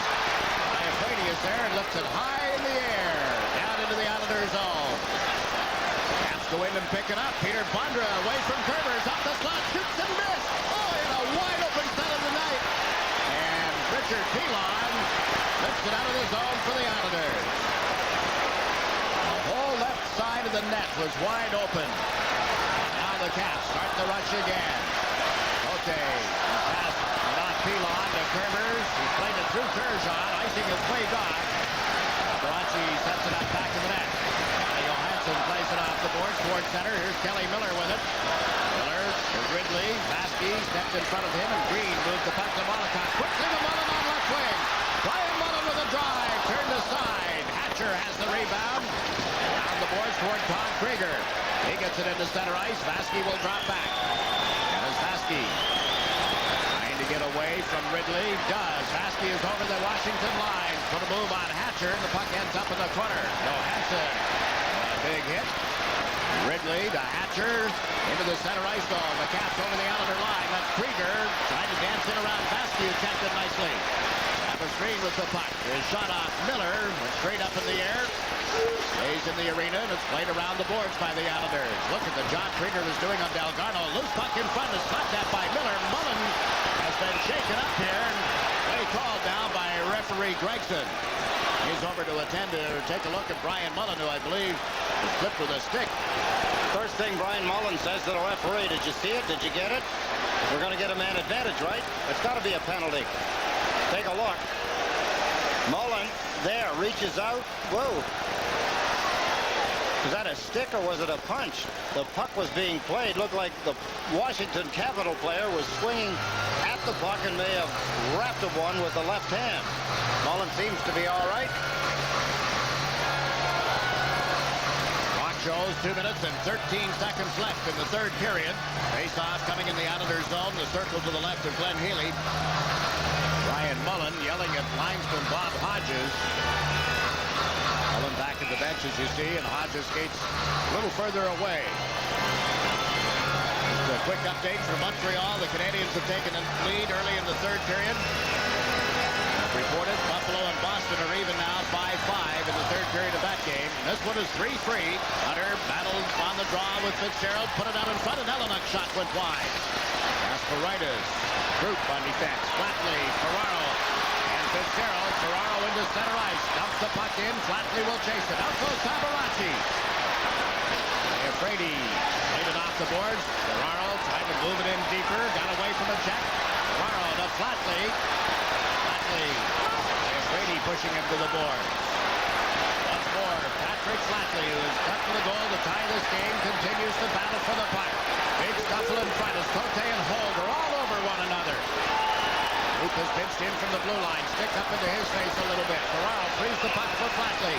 Back through Crook, and the Islanders have to chase it out. But referee Gregson has called the play. Finally, Hogue and Cote will head for the respective penalty boxes. Kind of an unusual penalty, but they were at it for so long. Sticks were down, pushing, shoving. Didn't seem to be any gloves in the face. Wonder what the penalty calls will be. We'll wait and see. There's the referee reporting now to the off-ice officials. Look at in front of the net. Look at the battle going on for territorial advantage. That's a lot of threes. Cote, 3 in red. Benoit Hogue, 33 in white.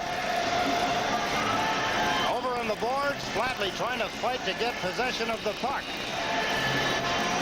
Whistle blows, penalties to the two players. This with a minute and 25 seconds left. 33, Benoit Hogue. 2 minutes each for cross-checking. Time of the penalties, 18:35. So it's 4-on-4 hockey. The referee has gone to each coach with an explanation. I would think a word of caution, too, because this has had nasty points, which you might well expect after almost 4 full games and beyond that if you factor in the overtime. That's just about another hockey game, almost 3 periods. 2.5 periods of overtime. We have 1 minute and 28 seconds left in regulation time tonight. Patrick Flatley, you see how discolored that left eye is. He had it bandaged until 2 o'clock this afternoon. He was determined at that time that he would be okay to play tonight. Monstrous amount of ice time again for the captain of the Washington Capitals, Kevin Hatcher. I noticed that he didn't get as much power play time, Jake. They were using the power play time to give him some rest. Maya Frady, Cote, Calle Johansson as the point men on the power play. Up comes Hatcher after the Caps had won the draw. Crisscrossed with Miller, but didn't get it into the zone, as you see. Hansen gives it right back to Hatcher. Hatcher on to Mike Ridley. To Miller on the left side. Billy Miller checked by Kasparaitis. Turgeon goes back for the loose puck. Plays it hard around the boards toward Huey Crook. Crook chases it up the left wing. Now carries it to center ice. Huey Crook last one off the stick of Johansson. Rossi left it for the defenseman. Ridley to make the play to Miller. We're inside the 19-minute mark, and the puck is shot into the Islander bench. Clock stopped with 50 seconds left in regulation time. After a Washington Capital player looking at 50 seconds left. Are you even thinking about overtime? Well, I'm sure for some of the players, they're not going to see any more ice time until overtime if someone doesn't score, Capitals or Islanders. But I would have to think that for the next 50 seconds, it would be the same as overtime. Both teams will try and win it in that 50-second span. If Washington were ever to make the mistake of looking and thinking defensively, hang on until the end of the period, that would fall into the hands of the Islanders, who are thinking offense. Washington has to be thinking the same thing. They've got Hatcher on defense. They've got Iafrate on defense. They've got Pavanka and Bondra up front. Ferraro and Flatley. Flatley to the left side of Ray Ferraro. The puck comes to that direction, but over to pick it up is Dennis Vasky. Puts it in the far corner. Iafrate gets to a spinning puck. Flatley gets to him. It came loose, but momentarily. Flatley nudges it back. Molotov at the right point. In around the boards to Flatley. Flatley, back to center. Pavanka took him to the board. Flatley goes to the net. Ferraro reaches in. He tumbles to the ice as well. All right, move it, Ray. 4 seconds remaining. Look at the job by Ferraro. Comes away with the puck. Tabasky. What a stop by Tabaracci. That almost took us away from any overtime prospect. And now the Caps are over the line. And Pavanka will get a shot up high on Healy. The rebound is tipped over the crossbar. Hatcher centers. Loose in front. Knocked away by Vasky. Cleared up by Molotov. And will go to overtime once more. What a sparkling finish. Two clubs giving it their all. Right down to the final buzzer. Healy dances off the ice. Tabaracci goes off slowly. I'm not so sure that the shot by Vasky didn't go through. Watch Vasky, number 37 in the bottom of your picture. Look at the job by Ferraro. He and Flatley. There's the pass. There's the shot. Went through the pads. Rescued by Iafrate, and back they come, the Washington Capitals. They're trying to use the clock to their advantage. Pavanka with a high shot. Healy off balance, knocked it forward. There was the rebound by Bondra as it went wide with Hatcher moving in for the loose puck. And through 60 minutes, as it was in Game 3, it is again in Game 4. The Islanders and the Capitals tied 3-3. Another come-from-behind effort by the Islanders. And there is overtime ahead. Just ahead for us, a recap and an extra intermission for you. Don't you dare go away.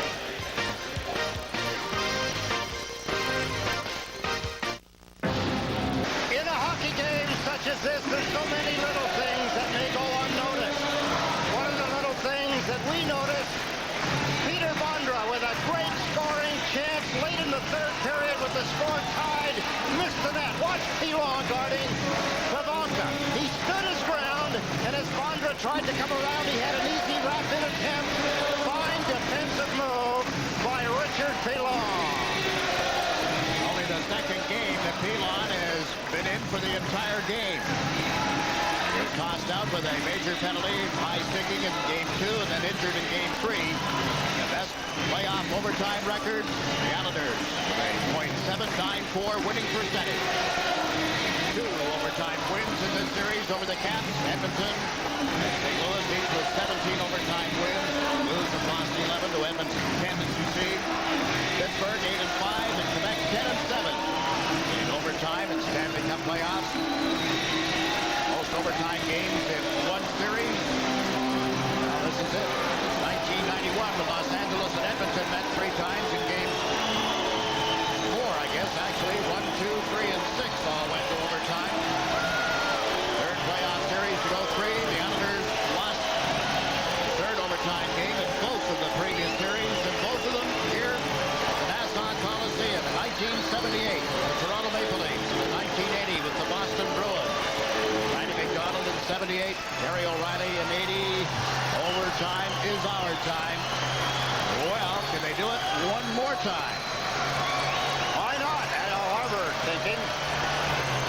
It's up for grabs, if anybody's. It's not a foregone conclusion that the Islanders are going to score the winning goal. Remember, there's some pretty good talent on this Washington Capitals hockey club. How will the Caps approach this? How will the Islanders approach it? Will be it run and gun early? Will be a little conservative? Don't be surprised if it's wide open again. Remember, the teams are at 4 aside. Penalties to Hogue and Cote at 18:35. Still at 32 seconds to serve. And on the draw here, Darius Kasparaitis steps up for the puck and puts it in the Washington end of the ice. Rick Tabarachi leaves it, now plays it away from Johansson on to Hatcher to Ridley. Ian Miller into center, 3 Islanders back. Ridley has shot it in well wide of the net and rebounded out in front. It was brought back by Huey Coop. Plays it off the far boards. Hatcher is back. And in 7 seconds, the teams will be at full strength again. This is Calle Johansson. Off the boards. Ridley chases it to the Islander line. Huey Coop answered it through Cote as he stepped out of the penalty box. Now it does find its way to Hogue, and he's stumped in. The Islanders change up. The Caps get fresh legs out there as Hatcher beats the puck to Ridley. Ridley on to Carpenter. Back to Hatcher. Hatcher dumps it in. Back on it here is Vladimir Molotov. Round to the near side for Flatley. Flatley through center. Looks to Ferraro. Gave him the puck. Ray Ferraro. Tugged at by Pavanka. Flatley has it knocked away. Molotov kept it in, but it went right to Cote. They played 1 minute and 7 seconds in sudden death overtime. Across the line comes Bondra. The pass to Pavanka. Long shot was tipped wide. Bondra plays it to the side of the goal. Healy steers it to the end boards for Ferraro. Now to Hogue. Hogue up the boards for Ferraro. Flatley with him at center ice. Vasky jumps up in the play. 2 men back. Ferraro to Vasky. Back to Ferraro. Turns on the left wing. Looks for somebody. Got knocked off balance, and the puck stays in the zone. Vasky trying to get to it. Could not, as Cote is able to clear it out. Molotov for the Islanders. Fires one long shot well wide of the net. Thomas did after it, and it's knocked away from him. Now Tom Kerbers dumps it in. Islanders completing their player change. Turgeon, King, and Thomas up front. Brady moves the puck to Christie. Pass is behind Hunter, and it's loose in the Islanders zone. Kerbers didn't get there in time, so it's no icing. King plays it around the end board. Steve Thomas faces it up the right side. Ran into Wellenuk. Here is Christie. Centers one, but out of the reach of Hunter. Kerbers steps in front of Hunter. Christie with the puck. Can't center it through King. Hunter gets choked off as well, and it's Steve Thomas starting the rush. The long pass missed Turgeon, and Hatcher plays it back to the Islanders zone. And Wellenuk to jump it in. Turgeon will go back as Christie comes in to forecheck. Turgeon gets away from him. Here come the Islanders. Turgeon to center ice. Across the Washington line. Chased to the left side by Hatcher. Turgeon's pass went right to Miller. Now out of the zone to Hatcher. He and Christie move up 2-on-2. Hatcher pulling to the right side. Shot it up. Darius Kasparaitis, and back comes Delgado. Works on Ridley at the Washington line. Gave the puck to Kasparaitis. Kasparaitis rounds the net. Looks for a stop-in attempt. Was taken down by Hatcher. Play allowed to continue, and Ridley races down right wing. Kasparaitis catches up to him. Kasparaitis without a stick, tugging at Ridley. Takes him to the end boards. And reacting to that. Travis Green wheels a pass through Delgado, and it'll end up deep in the Washington zone. Out to play it, Rick Tabarachi. Teams in the middle of changes again. Green to Delgado. He's dumped it in. Tabarachi leaves it on the end board for Ally Brady. Either team has had a shot on goal in the overtime. Now Vasky dumps the puck in. Tabarachi leaves it back to the net. One thing that Al Arbor will do, anytime a player is near the bench and he's been out there for 30 seconds, he wants them off the ice. He wants fresh troops all the time, every opportunity they get. Here is Cote with a feed that's through Krieger, down into the Islanders zone, a race for it again, and touched first by the Caps. Krieger can't set up Pavanka, however. And Bondra opened at the side of the net briefly. Molotov is able to move the puck. Hogue on to Flatley. Ferraro up in the play as well. Flatley has dumped it in. Hogue after it. And while Hogue takes to the back of the net, the puck comes around the boards. Molotov pinches in, but Bondra was there. Held in by the Islanders. Flatley can't get it in front in time for Hogue. Tabarachi plays it off the boards. Held in by Molotov to win right to Cavallini, and he gets it out of there. This is Bondra. Bondra to the right side. Christie can't get it back to Bondra. Cavallini jumps in from the blue line. It was set by Ferraro. Pressing it a little deeper. Pavanka is wrapped up with Kerbers. Christie's trying to get loose. Down on his knees. Looks to center the puck. Does. Cavallini sets up. The low shot deflected wide. Molotov poked it back to the net. Christie stepped in front of him. Mitchell Christie. Now Pavanka trying to get it out in front. It goes back to the net instead, and Ferraro races after it. Ray Ferraro up the middle. Here's Hogue. He's on.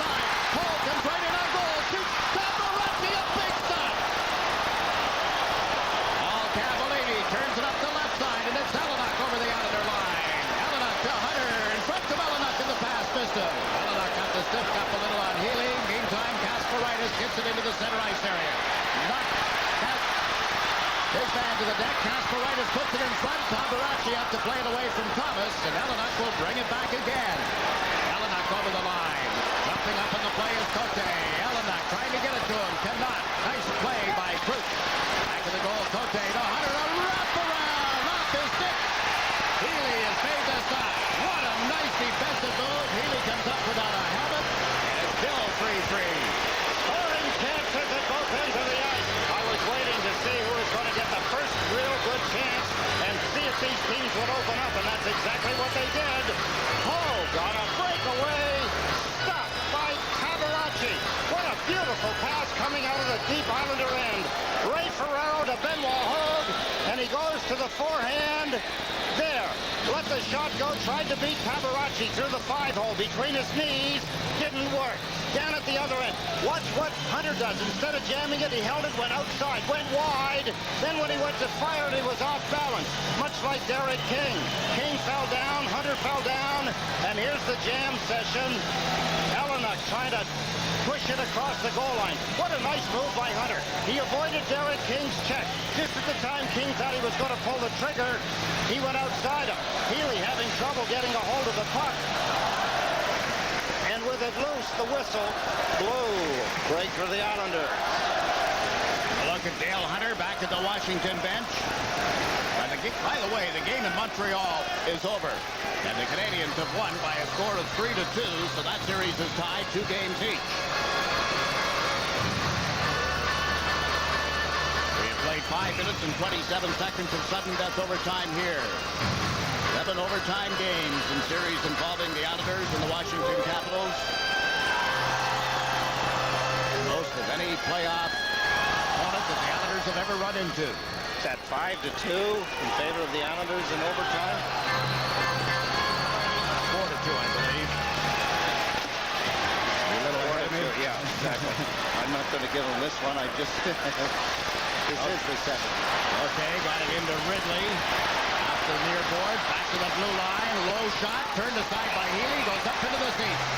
Cavallini covering the right point. Down the seam, and Healy was able to stop it. That's the first shot for the Caps officially in this overtime. Vladimir Molotov looking at the referee, wondering if he was going to get a penalty. He's not familiar with overtime and the penalty situation. There you see Kelly Miller drop to the ice. There's the coverage. Molotov on Miller. Miller goes down.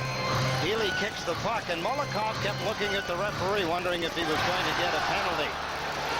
This is now the second longest overtime in this series. Molotov up the boards. It bounced toward Travis Green. As Delgado opened on the right side and gave it to him. Delgado picked up by Cavallini. Puts it in front. Tabaracci sweeps it to the corner. Over goes Green. Ridley is there as well, and the puck ends up in the opposite corner. Delgado lifts it up around the glass. Molotov thought about going in. Krieger got to it first, cleared it out, and right to Vladimir Molotov. To Travis Green. Green played it around Cote into the zone. Delgado didn't pick up a bouncing puck. Ridley overlets Krieger, and Molotov is back to the pass. It's on Fitzgerald, and the puck loose in the Cap zone. Tabaracci out to play it. Heath Jones on to Ridley. Krieger with him on the left side. Ridley into the Islander territory. Kerber chases him to the boards. Ridley still one-hands the puck now toward Bondra. Trying to get it to Hatcher covering the point. And Hatcher got it in. Krieger with a shot. Pops off the side of the net. Bounces to the near corner. Nice job by Pilon wrapping up his man. Fitzgerald digs the puck off the boards, and Ridley is on him. Now Turgeon backhands it out of the zone. Turgeon, Loisel, and Fitzgerald, and Hatcher takes a big hit from Fitzgerald as he dumps the puck in. Here's Tom Kerbers, the pass to Loisel, to Turgeon. Can't get over the line as Cavallini checked him, and Bondra comes down left wing. Gave it to Carpenter, fake once, in a little deeper, and the centering pass hit Pilon. Carpenter has it again. In it goes to Bondra, rounds the net. Peter Bondra, checked by Kerbers, and Hogue takes control of the puck. Islanders come up 3-on-2. Here's Hogue across the line with Turgeon. Turgeon has the puck, the pass to Cook. He shoots, gets saved. The rebound is turned side. Turgeon up the slot, but Elenak, who adjusts him out, gains control, and back comes Pavaka. Isn't this fun to watch. Pivonka checked in the Islander end of the ice, and Troop moves it out toward Hogue. It would have been a two-line pass. They ruled that Hogue touched it, so it's brought back into the Islander zone. They're both digging down deep. Both the Washington Capitals and Al Arbor's Islanders. They're giving it all. It's on the line here. Pretty good shift here by Turgeon. There's the feed. Yui Krupp, his shot. Beautiful save. Cabaracci, there's the rebound. He got that with his blocking glove. Right pad save, then the blocking glove. That's Benoit Hogue. Taken away from him. Turgeon. Yui Krupp. Could he do it? Nope. Cabaracci got in the way of his shot as well. Scoring chances for the Islanders. Harry Murray. Who do I put out? Who's got the goal in there? Who's got a red helmet on? It's got a goal dying to get out. Is there a game breaker? Well, this was the guy for game one. Neil Hunter. Darius Kasparaitis. He is on defense. Along with Yui Krupp. It's Flatley, Hogue, and Ferraro up front. Hunter trying to get control of the puck. Kicks it toward the stick and then shot it wide. While Hogue lifts it to the line. Cote holds it for the Caps. Trying to center one. Kristich lost it, and Hogue feeds it on to Flatley. To Ferraro on left wing. Down to Flatley, and Iafrate knocked it loose. Flatley went to Iafrate. Johansson plays it cross ice. And Cote moves it out. It was Kristich, rather, not Johansson. And Watchdale Hunter playing on into the Islander end of the ice. Healy around the boards, but there's Hunter. Centers it in front. Oh, they had a man wide open again. Elliott with nobody near him except Healy. Flatley bumps Cote and then recovers the puck. The pass to Krupp and off the stick. Iafrate slams it out of the zone. Coming back for it is Kasparaitis. There's Kasparaitis. Played it behind his teammates. Iafrate for the Caps. Banks it off the boards. They're in the middle of a change, and Kasparaitis denied the backside at the line. But now Miller gets to it. Shoots off Yui Krupp. Kasparaitis plays it out of there. Chasing it down the boards is Turgeon. Thomas with him. There's the pass. Thomas can't get it around the defense, and when he did, it was right on. And Cabaracci had little of any trouble with it. Thomas and Hunter, nose to nose. What a pair of hockey players. Intensity level, there isn't a level for these two guys. It just keeps going up. You played 8 minutes and 47 seconds of the sudden death overtime period. As we approach 11 o'clock, Hunter goes back to the bench. Gary Gregson watched them all the way. Now he's going to stay on the ice. Needed a new twig. He wanted a face-off winner, a defensive face-off winner. Mike Ridley has come out as well. The Caps using two potential face-off men in case Hunter is waved out. Ridley would step in. Hunter turned on Turgeon, and King drives in after a loose puck. Left it for Thomas. Steve Thomas trying to come out of the corner. Got checked. It goes to Ridley. Thomas knocked him off his skates, but now Miller gets a stick on it at the blue line. Kelly Miller shoot it in from center ice. Dennis Vaskey goes back. Vaskey and Molotov, the Islander defense pairing. Vaskey's pass into Thomas's skates. Thomas reached around, took Krieger away from the puck. Up steps Molotov. He's over the blue line with Turgeon taking the pass here. Snapping one that was blocked by Johansson. Now Turgeon puts it in front, and Thomas is checked. And outside the line off Molotov, and Vaskey shoots it back in. The Islanders get the play onside. Johansson to start the rush for Washington. Kelly Johansson. Kevin Hatcher. Hatcher over center ice, plays it on into the Islander zone. Chasing it back is Pilon, and now the Caps make their changes. Pilon around the curvers, up to Mullen. There to the line. Cavallini with a rip. Healy the save, and the rebound goes right to Delgarno. And Delgarno, long pass out of the reach of Mullen. Cabaracci has the play, and he gets checked back to the net. They've not touched it, apparently. They're going to call that an icing against the Islanders. Paul Cavallini going back must have gotten a stick on it in the eyes of the linesman. Good pursuit by Brian Mullen. Paul Cavallini has had a very good game for the Washington Capitals. Take a look at the last opportunity. The Islanders a poor job of clearing the puck. Trapped. There's the shot. Cavallini's shot on target. Healy makes the save. Look at the coverage in front of the net. Richard Pilon taking down Bondra. Right guy to take down. There's the shot by Cavallini along the ice. kicked it. You can see Bondra get flattened by Rich Pilon. Each team has had 3 shots on goal in the overtime. Hunter and Green on this faceoff. Christich is to the left, Jelinek to the right for the Caps. Lloydell and Del Carmo are the other Islander forwards. Hunter won the faceoff, pinching in. Iafrate finds a little room and shot it off Healy's blocking glove. Kasparaitis is taken to the boards. Hunter feeds the line. Iafrate with a shot. Kick saved by Healy. Stays in play that Healy has crashed into. And the whistle has sounded. Referee Terry Grayson may have penalties on both Healy and Jelinek. See Hunter bumping a little. Dale Hunter's helmet is out in the center ice area.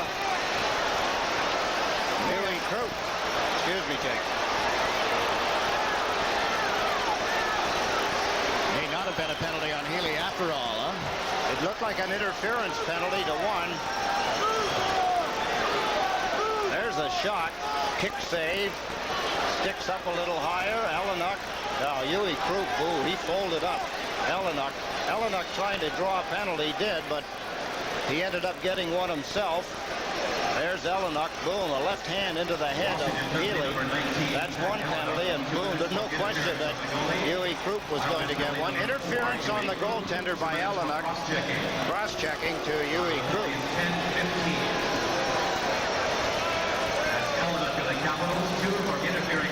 Again, it'll be 4-on-4 hockey. Same way we started overtime with those penalties to Hogue and Cote late in regulation. Brad May has sent the Boston Bruins to the golf course in 4 consecutive games. May for Buffalo. The Sabres win a series for the first time since 1980. In overtime have eliminated the first-place Adams Division team, the Boston Bruins. 5 straight times, Jigs, that the Boston Bruins have knocked off the Buffalo Sabres every time they've met. Buffalo, big time getting even. There's Iafrate with a blast that ended up hitting the end glass and comes right back to Iafrate as he shifted to the left point, then lost it to Molotov. On pass to Turgeon. Fitzgerald moves up the right side. They crisscross at the line. Turgeon shoots off the glove of Cabaracci, but the play has been called back. The whistle had already sounded on an offside. I don't think anybody heard it.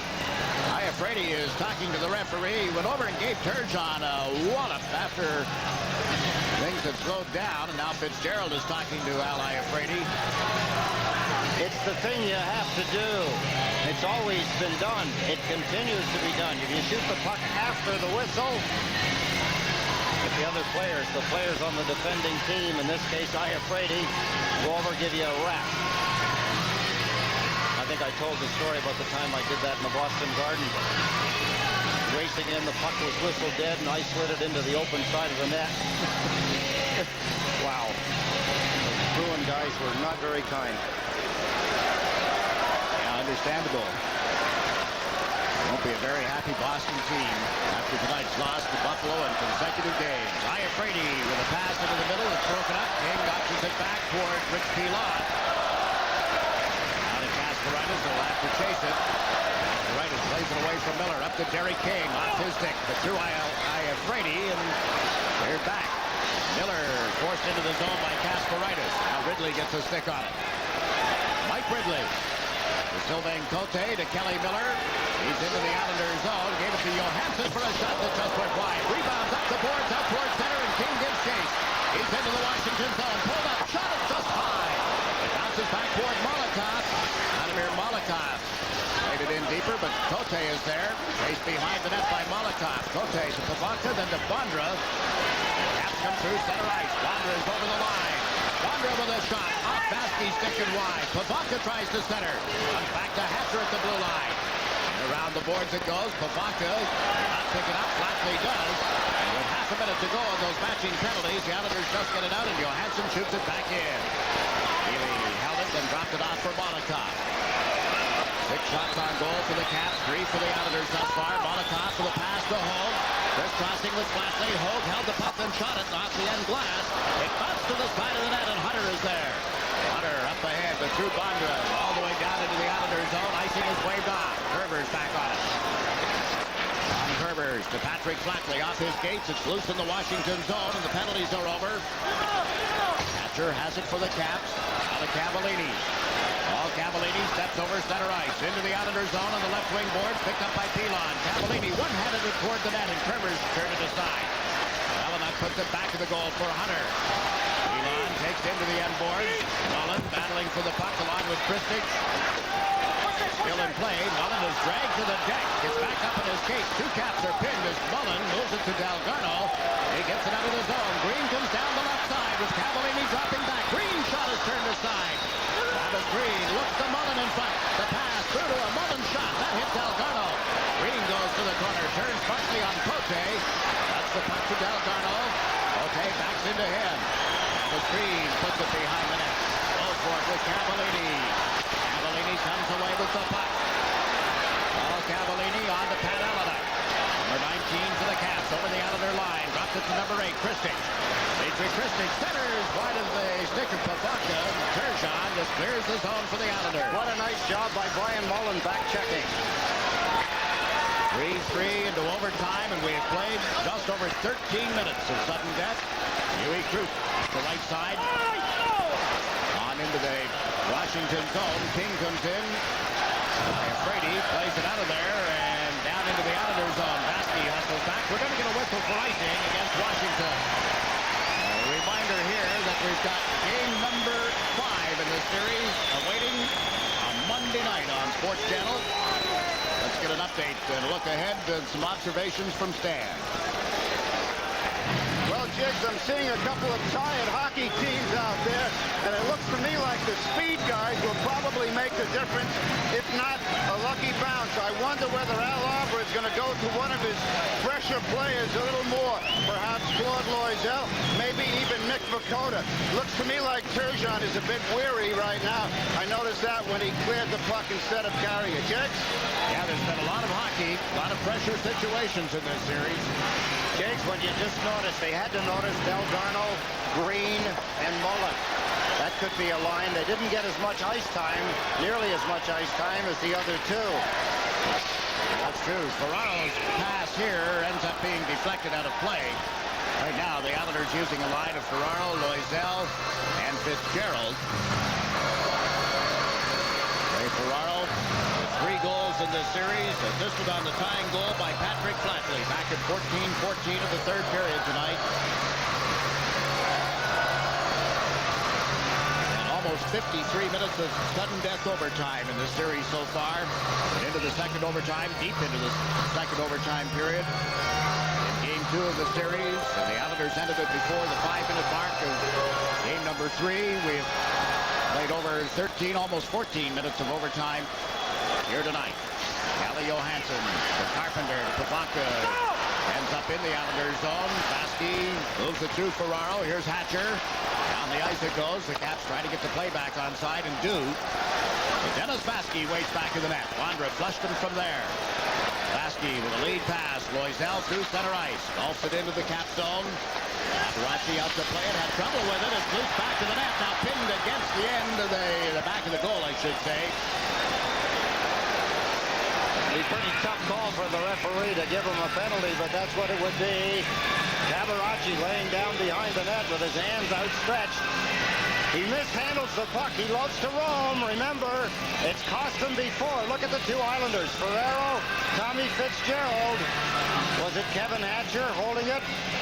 Loisel misfired, but at the right time. Aparachi mishandled. There, if he holds the puck in that position behind the net, it's a penalty. Hatcher on the far side had his stick up against the net with the puck trapped against it, I suppose. That let the referee off the hook. He does give you some anxious moments when he gets out of the net, doesn't he? Hunter and Turgeon on the draw. The puck goes to the corner. Thomas being tied up with Christic. Hatcher up to Ridley. Hunter moves out of the zone to accept the pass. Over center ice. Coming up is Krieger. They go to the other side.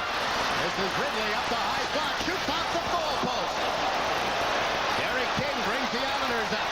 The pass is to Turgeon. Turgeon, and he's dumped it in. Hunter is just now out of the Islander goal crease. Meantime, Turgeon takes the puck. Centers to Thomas all alone. Oh, my, what a stop. Out in front again, and Miller sends Krieger out of the zone. This should have been over at either end of the ice. Krieger is across the line with a pass to Miller, who shoots it wide. One off the goalpost behind Healy. One stopped by Tabarachi at the other end. Asperitis up to Steve Thomas. Turgeon jumps up ahead. Thomas had a shot blocked at the blue line. Got a stick on it again, and the whole thing is offside. Oh, baby. You can't have it any more exciting. Steve Thomas tries to beat Tabarachi through the feet. Let's take a look at Ridley. What an opportunity against the flow. He goes back and over to the goal post there. Bang, off the post to the left of Glenn Healy. King grabs the puck and races up the ice. This is a result in a opportunity for the Islanders. Steve Thomas tried to put it, was successful in putting it through the legs of Tabarachi. Here's Thomas, fakes, then fires. It got through the feet on the outside of the goalpost. That close to ending it. That was after Ridley hit the post at the other end of the ice, 200 feet away. Look at him. He's mad at himself for not putting it in. Nice article on Steve Thomas in today's edition of Newsday. Ristich into the Islander zone was checked by Keelan. Ellenuk went shoulder to shoulder with Kurvers. The puck to the side of the net covered by Healy, and again they crash the net. This will result in a big scuffle. You know who is right in the middle of it. There's the number 32 on the jersey of Dale Hunter. Rich Pilon pounding down on him. That's what Hunter's mad at. But he's mad all the time. That's why he's such a good hockey player. Robin Williams look-alike. There's a good look at him. Fun guy to talk to. As I had mentioned, he and Steve Thomas on the ice together. There is no level that they can't reach in intensity. Let's take a look. A winner. That's what Dale Hunter is. Here's the trying to move the puck to the front of the net. Here comes Hunter. Runs into Healy. Had some help from Farrell from behind. Let's watch Healy now. The puck's there. He reaches down, grabs it. Hunter tries to shake it loose. He'll do that. And he runs over the top. Look at the whacks in the back of the head by Pilon. Kristich trying to hold back Rich Pilon. It's like trying to stop a flood. Forget it.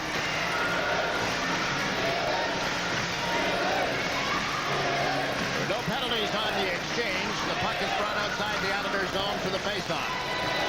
Flatley, Ferraro, and Hogue together with Vasky and Molotov on defense. For the Caps, it'll be Bondra on the right, Ivanka in the middle, and Bob Carpenter on the left. Iafrate and Cote, the defense combination. There's the time remaining in the first sudden death overtime period. Pair of 20s, Ferraro and Ivanka. Ferraro won the draw. Flatley played it back to the stick of Molotov, then deeper to Vasky. Vasky trying to come to the right side, but turn back to get it away from Carpenter, so he spins it around to Hogue on the wing, to the line where Pavanka reached down to block it. Now Hogue gets a stick on it. And across to the right, here's Molotov. Dumps it in from the blue line. Tabarachi out of the net. Played it through Cote, but Carpenter comes back to help.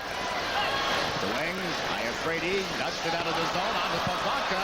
He's over the line. The pass into the middle. Bonder's shot is denied by Healy. Comes right back. Loose and recovered by Molotov. Up to Ferraro. Flatley with him. 3-on-2. Ferraro over the line. Dropped it to Hogue. To Flatley. He goes in around Cote to recover the puck.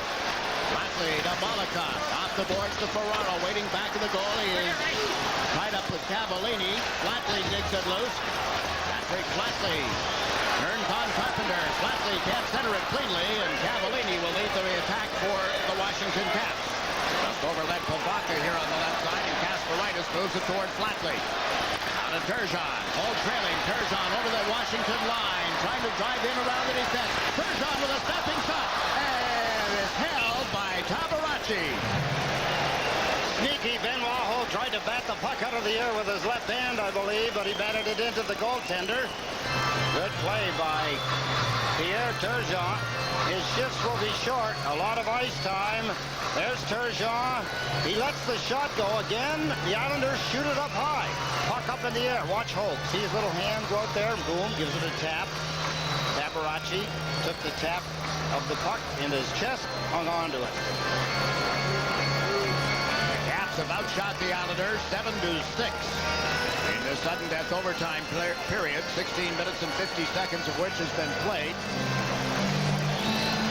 Green has come out with Mullen and Dalgarno. Kasparaitis and Krupp on defense. Hunter on the faceoff. Green wins the draw. Huey Krupp shot bounces off his skate right to Wrigley. Now to Hatcher. Hatcher into center ice. Miller with him. Hatcher is over the blue line. Evan Hatcher chased to the corner by Krupp. Hatcher ended up putting it behind the net. And there is Kasparaitis.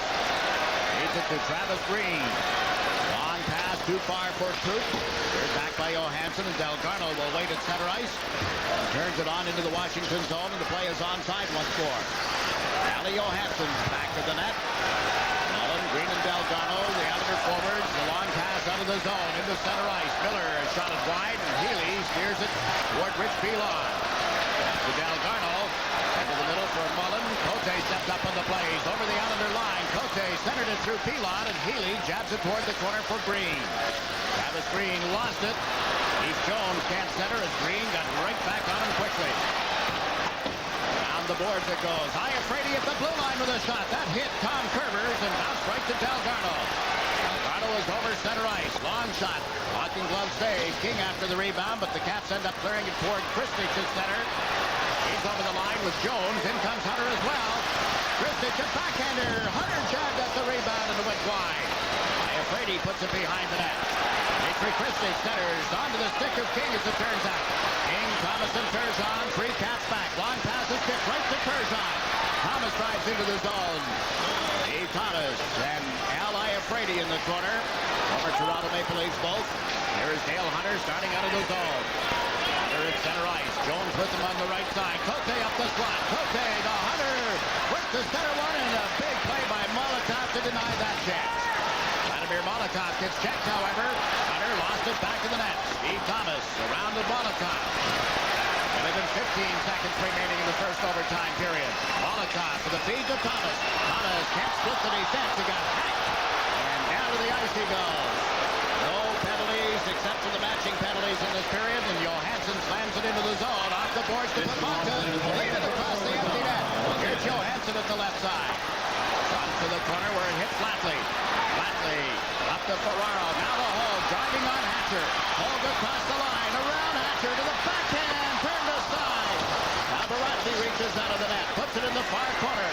After it is Ferraro. Right up with Bondra. Ferraro comes out of the corner. Didn't have anybody to give it to. Now he centers. Flatley has the puck with 33 seconds. Out in front. Ferraro denied. Big save by Cavaracci. Michael Pavanka breaks the zone. Backhanding it into the Islanders zone. Molotov clears it out. On into the Washington end of the ice. 19 seconds remaining in the first sudden death. The game got it at 3.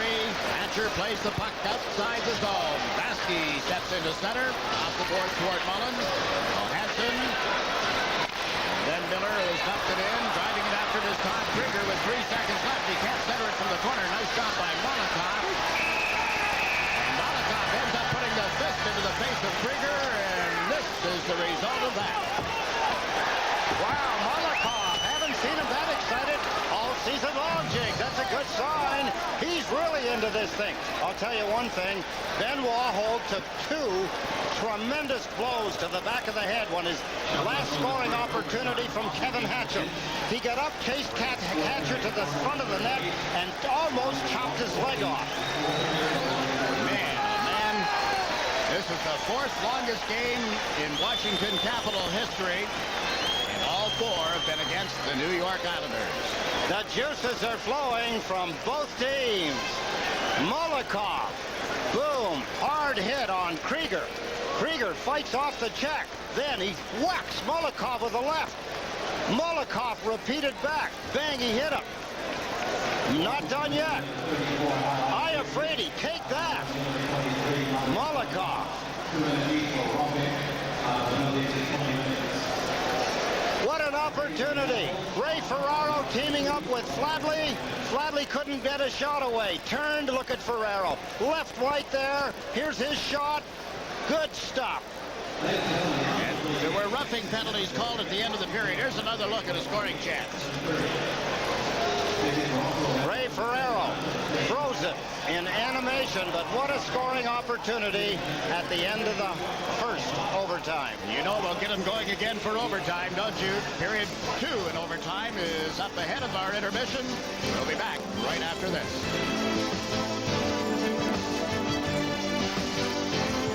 Ward shifting, moving right in. The shot scored! Now you can learn superstar hockey skills. Hockey with Roger Nielsen from Atlanta's Video. Roger Nielsen has brought together Dennis Savard, Mike Gartner, Ron Francis, Greg Mills, Doug Wilson, and Ray Bork to improve your game. You'll learn the fundamentals of puck handling and control, the art of deking, passing and receiving like the pros, superstar shooting skills.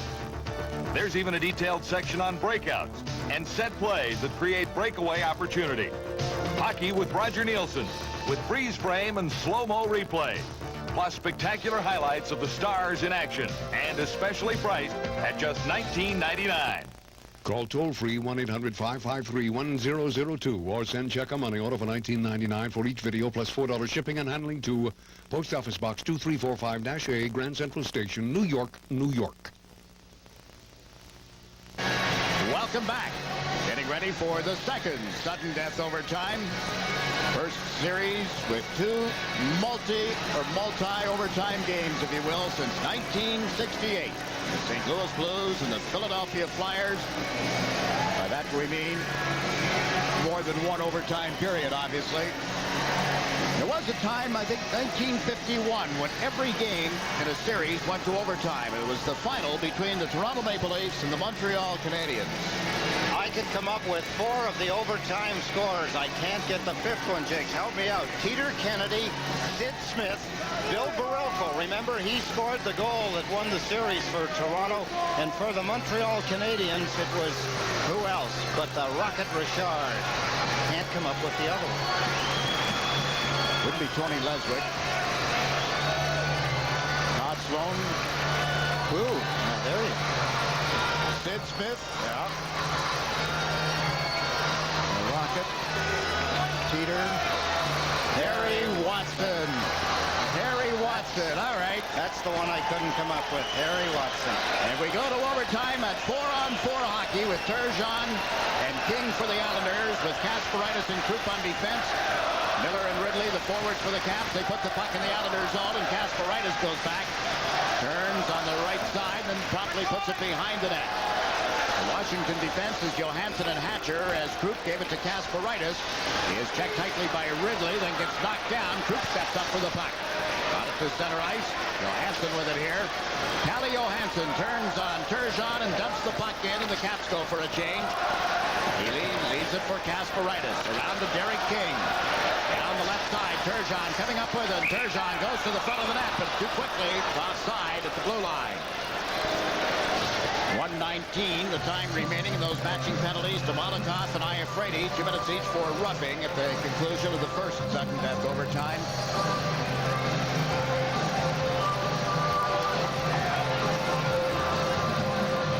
Fisk's been doing some research on that series for the Stanley Cup in 1951. Won by the Leafs in 5 games. Not one of those games went longer than 6 minutes into sudden death overtime. I got to see one of those games. The championship, the last one? Yes. Did you? Yes. You were there for the Barelko goal? One of the great photos. And, of course, Bill Barelko lost his life in a tragic plane accident that summer. The body was just, in the last couple of years, found, if I recall correctly, at least the remains in northern Ontario. Much history. Cavallini moves the puck up ahead.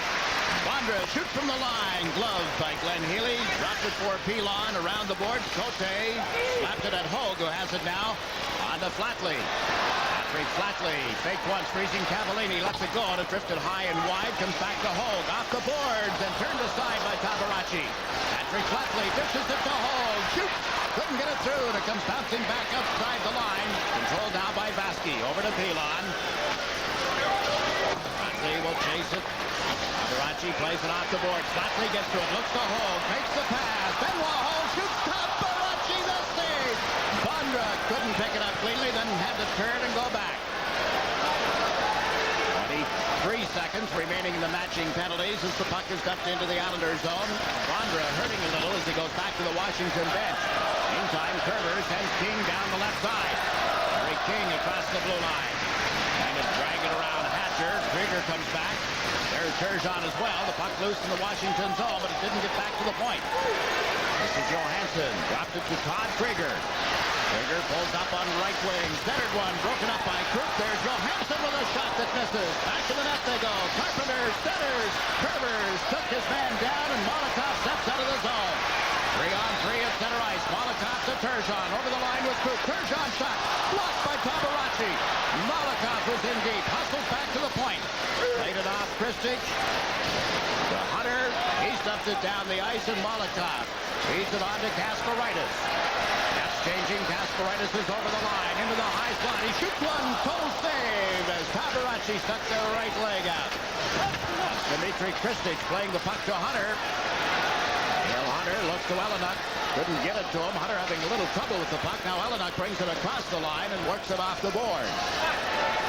Nearly 3 minutes into the second sudden death overtime period. Ryan Mullen playing it up off the glass through Iafrate, who turns, slaps it back into the Islander zone. They got away from Healy, and the Caps are in the middle of a change, allowing Vasky to come up the left side. On to Green.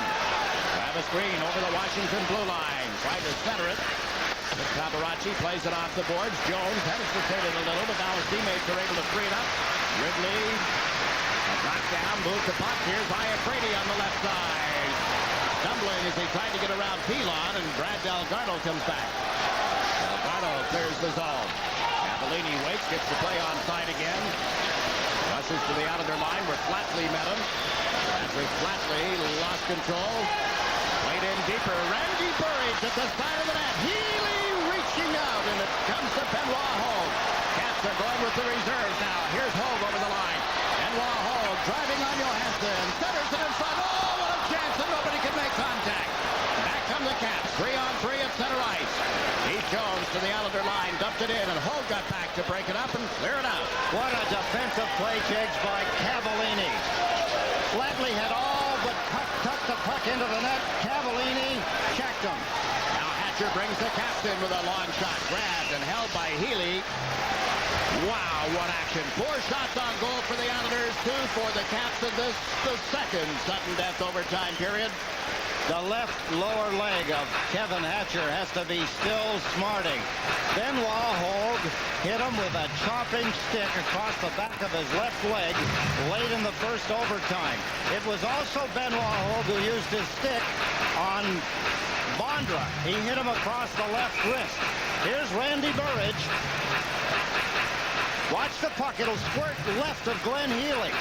Healy blocked it, but it hit the defenseman. Rich Pilon this time didn't deflect into the net. You see it going wide to the left side. This is now officially the longest overtime game in the history of the Islanders on home ice. Ivanka and Turgeon on the faceoff. Turgeon put the puck in the corner for Molotov. Up the boards to Loisel. Now to Turgeon. Thomas with them on the right side. They crisscross. Turgeon holding the puck. Shoots. Couldn't get it through Johansson. Michael Povanka looked to Bondra. Went to Carpenter instead. It's nudged back toward Hatcher, who dumps it in from the blue line. Molotov behind the net. Turgeon up the right side, as is Thomas. The pass to Thomas.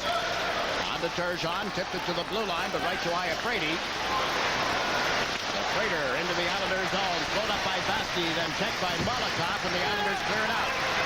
There'll be no icing call. Tabaracci plays the puck now. Just out of the zone off King's stick. Give away at center ice. Thomas to King. Across the line with Turgeon. King shot went off Cote. Cote and King together. There's Iafrate. Turgeon took it away from him. Centers it out in front. On the goal crease and covered by Tabaracci before anybody could get to it except the goalkeeper. Rick Tabaracci continues to play steadily. I'm sure he gives the coach an anxious moment or two when he starts to wander. Turgeon will give you a lot of trouble from behind the net.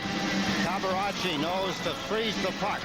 That gives a chance for the coach to change lines. There's the backhand pass. Went off the skates of number 3, Cote. Turgeon back at the bench. I mentioned that this game is now the longest that the Islanders have ever played in overtime on home ice. The longest in history. This one ranks 3rd. Would you know the Caps would be 1st and 2nd, 4th as well. Longest in the Islanders' overtime career. And the draw here, the Caps come up with the puck. Paul Cavallini goes cross ice. That's Todd Krieger. Out of Mike Ridley. Offside as Miller had been pushed over the line by Tommy Fitzgerald's check. Randy Burridge coming back out onto the ice, or is he just testing his skates? No, he's coming out. Ivanka and Jones. Pat Flatley. Well, we talked about the fact that he had to keep putting drops in his eyes. That's why he had the helmet and the shield off. Caps are due to go home after the game. The Islanders will not travel until tomorrow. Game 5 is in Washington on Monday night. We'll be right here on Sports Channel. The Islanders get the puck to the line, but not out. That's Ivanka unable to handle it on the end board. Pilon turns it up the wing for Fitzgerald. Bobby Fitzgerald, cross ice, Loisel with Ferraro to the front of the net. He shoots, he scores!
Sportscast, and he's going to be there again. Loisel to Ferraro.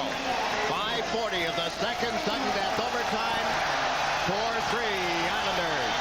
Make note, ladies and gentlemen, the new ice age. This franchise is alive. Thank you, Ray Ferraro. Thank you, New York Islanders, and thank you to this capacity crowd who acted as a 7th band through most of the game. The Islanders have won 23 of their last 27 overtime games, and here's how they do it. Claude Loisel took a pass from Tommy Fitzgerald, set it to Ray Ferraro, and he beat Cabaracci through the feet. Pandemonium, rightfully so. These young Islanders don't know anything but keep on going.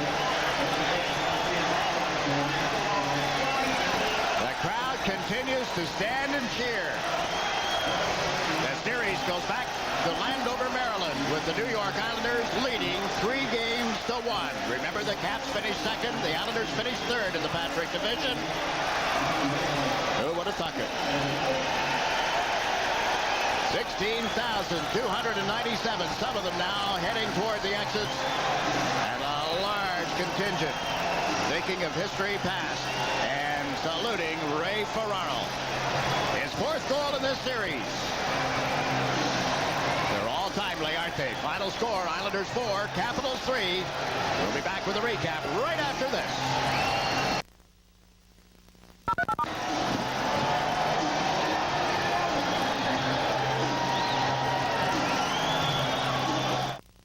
Everything that you want in a sports paper. I get emotional when I read it. Actually, I don't get emotional. I'm just looking for the dirt. It's exciting reading.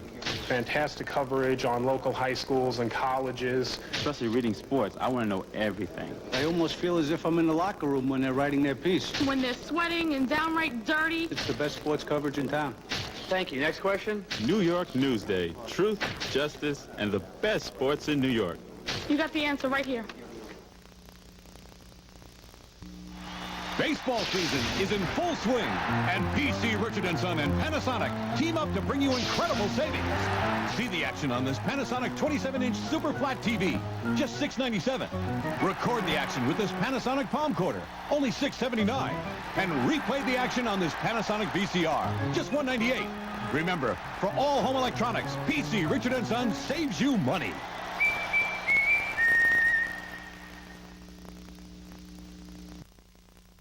Studied over 500 cars to determine which offered the best overall values. Which did they choose?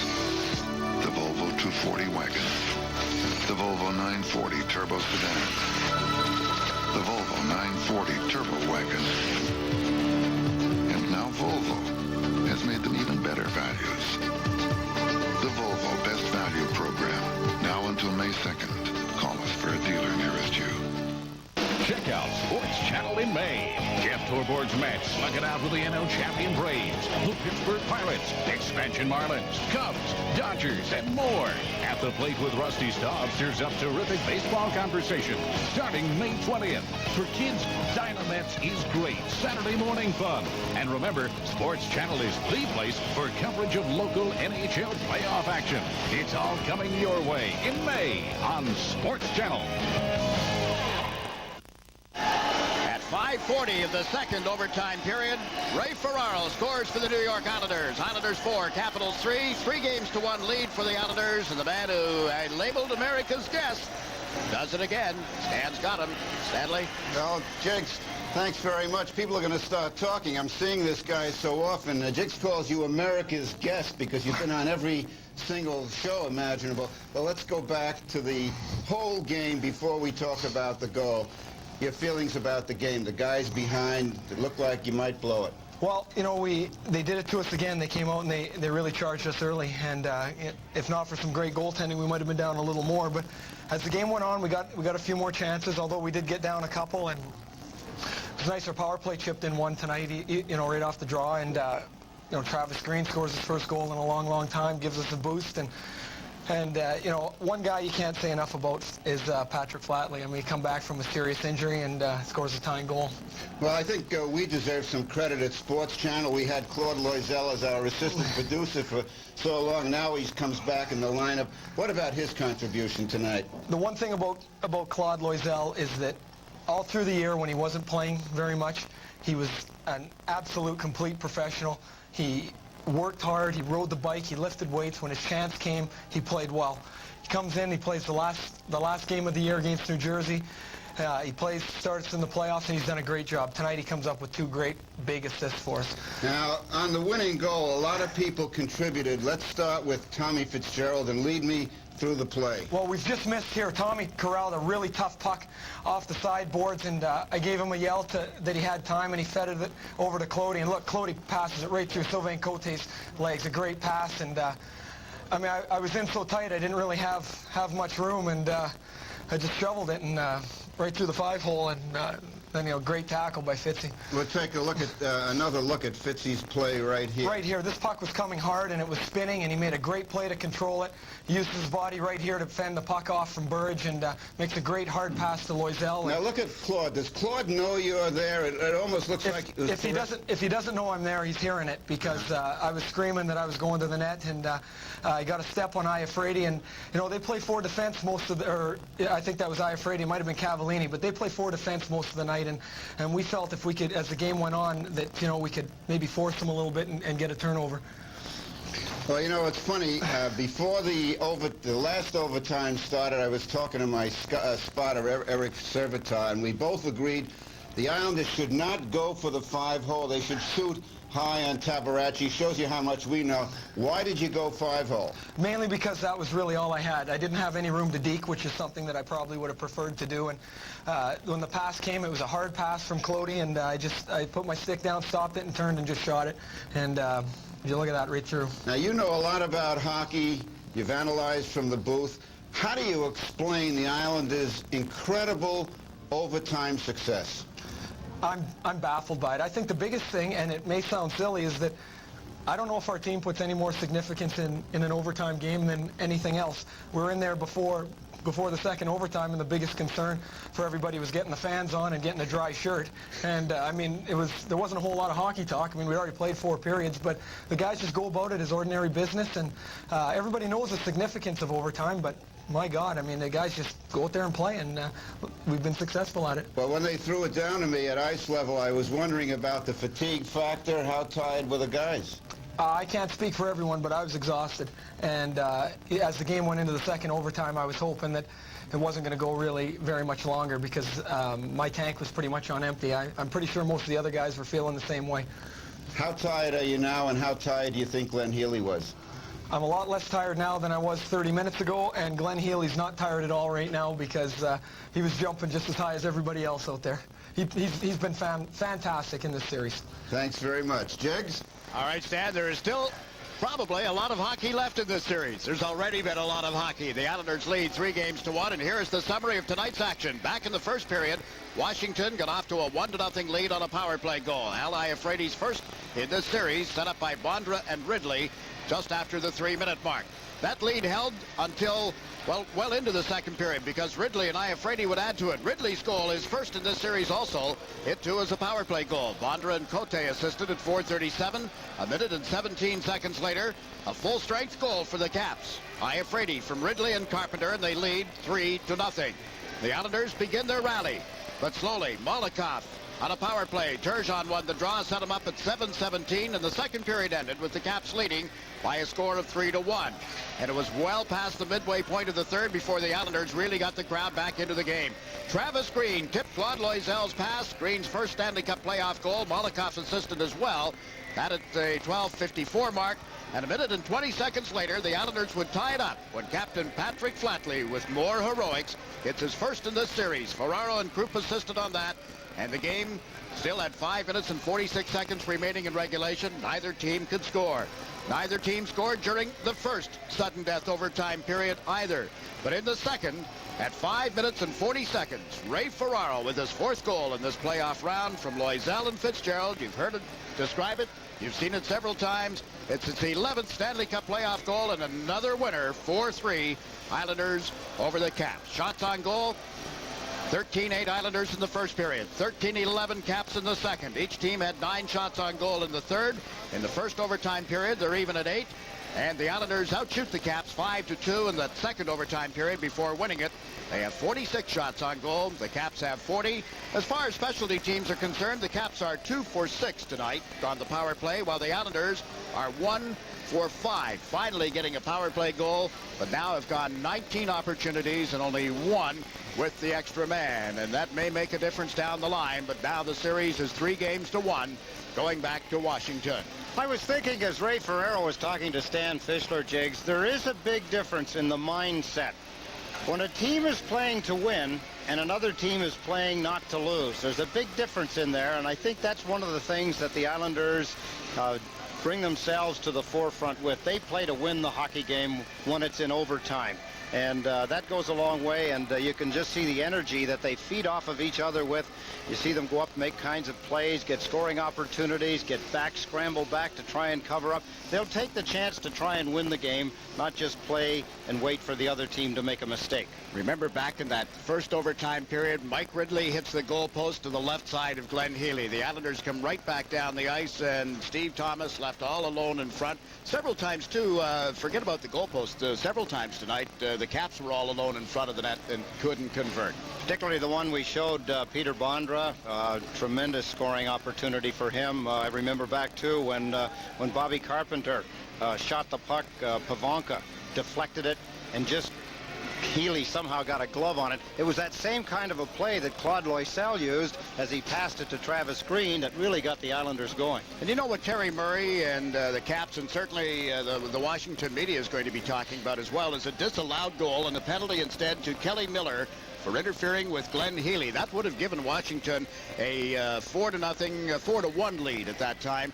Instead, a power play results, and you look back at that, and I don't know that it can be called a turning point, but certainly the Caps have something else to think about now, don't they? There's so many different things you could look at for turning points. I mean, particularly when you look at the goaltending and the kinds of saves. The shame of it all is that through all of these games and overtimes, as easily as we stand here talking, it could be the Washington Capitals ahead 3-1. Oh, very easily, very easily. That's what makes this game so great, isn't it? Like I said, the excitement, the enthusiasm is back on Long Island. The Islanders have won this game by a score of 4-3 in the second overtime, and now our Budweiser playing the game. Have you seen it before? Well, I don't suppose anybody in the Islanders dressing room that's watching this will get sick of seeing it, particularly Ray Ferraro, Claude Loisel, all the players that are involved. Of course, you're looking at 20 hockey players involved in the coaching staff, but it was described perfectly. What a job by Tommy Fitzgerald just to control. The puck is spinning a great deal when it comes off the boards like that, and then that fine pass through the feet of Cote by Claude Loisel, and the finishing touch, the finisher, Pee-wee, Ray Ferraro. In overtime, Ferraro's goal gives the Islanders a 4-3 win over the Washington Capitals and a 3-1 lead in the best-of-7 Patrick Division semifinal. Do we have some skinny? Do we have scores from other games? Sure we do. That's all coming up right after this. Saturday. We're back at the Nassau Veterans Memorial Coliseum, our final segment here, and I couldn't let you go to bed tonight or any of our crew without saying thanks to them and hope that you enjoy the work that they do in putting the pictures together, the video replays, and of course the actual game coverage as well. Most of these same men and women have to be at the Meadowlands Arena for a crew call at 4:30 a.m. Yes, this morning for tomorrow afternoon's television of the game between the Pittsburgh Penguins and the New Jersey Devils. Sleep fast, boys and girls. We'll get you updated on the other scores and then the skinny, okay? Here's what happened elsewhere tonight. For Nobody Beats the Wiz, as you know, a game went to overtime in Buffalo, and the Sabres won it when Brad May scored from Pat LaFontaine. Buffalo wins 6-5 and sweeps the Boston Bruins 4-0. The Sabres last won a best-of-7 series in 1980 against Chicago, and do it at home tonight. First time that they've won a series in Buffalo since 1975. And at Montreal, the Canadians got a winning goal from Benoit Brunet. They beat Quebec 3-2 tonight, and will go back to the Coliseum with the series tied 2 games apiece. Skinny. Let's get right to the skinny. There's some amazing happenings in this series, as you know, and we've got them documented for you now. The last 6 Islander playoff games have all been won in overtime. Amazing, isn't it? When you stop to think, 3 in this series, and the last 3 wins ever, 6 victories. Their last 6 victories have all come in overtime. Ray Ferraro becomes the first player in the NHL to score 2 overtime goals in the same series since Darryl Sutter did it for the Blackhawks in 1985. That was a series with the Minnesota North Stars, and Darryl Sutter, now the coach of the Blackhawks, and they trail St. Louis 3-0 in their series. Here is the amount of time played in the first 4 games of this series. 304 minutes and 41 seconds, equal to 5 games and just over 4 minutes. And Game 5 is yet to be played in this series. 304 minutes and 41 seconds, and the Islanders have won 3 of the 4 games. Your final score tonight, or this morning as it is now, the Islanders 4 and the Caps 3. Remember, Monday, you can catch Game 5 of the series, where the Islanders are back in Washington live at 7:30 on Sports Channel. If necessary, the Devils will be on Sports Channel as well Monday for Game 5 of their series with the Pittsburgh Penguins, also at 7:30. Wednesday night at 10:30, the New York Mets slug it out with the Giants. That game from Candlestick Park in San Francisco. Now for Ed Westfall and Stan Fischler, I'm Jakes McDonald saying so long until Monday. Thanks for watching the Islanders on Sports Channel, and one more time, Ray Ferraro's winner.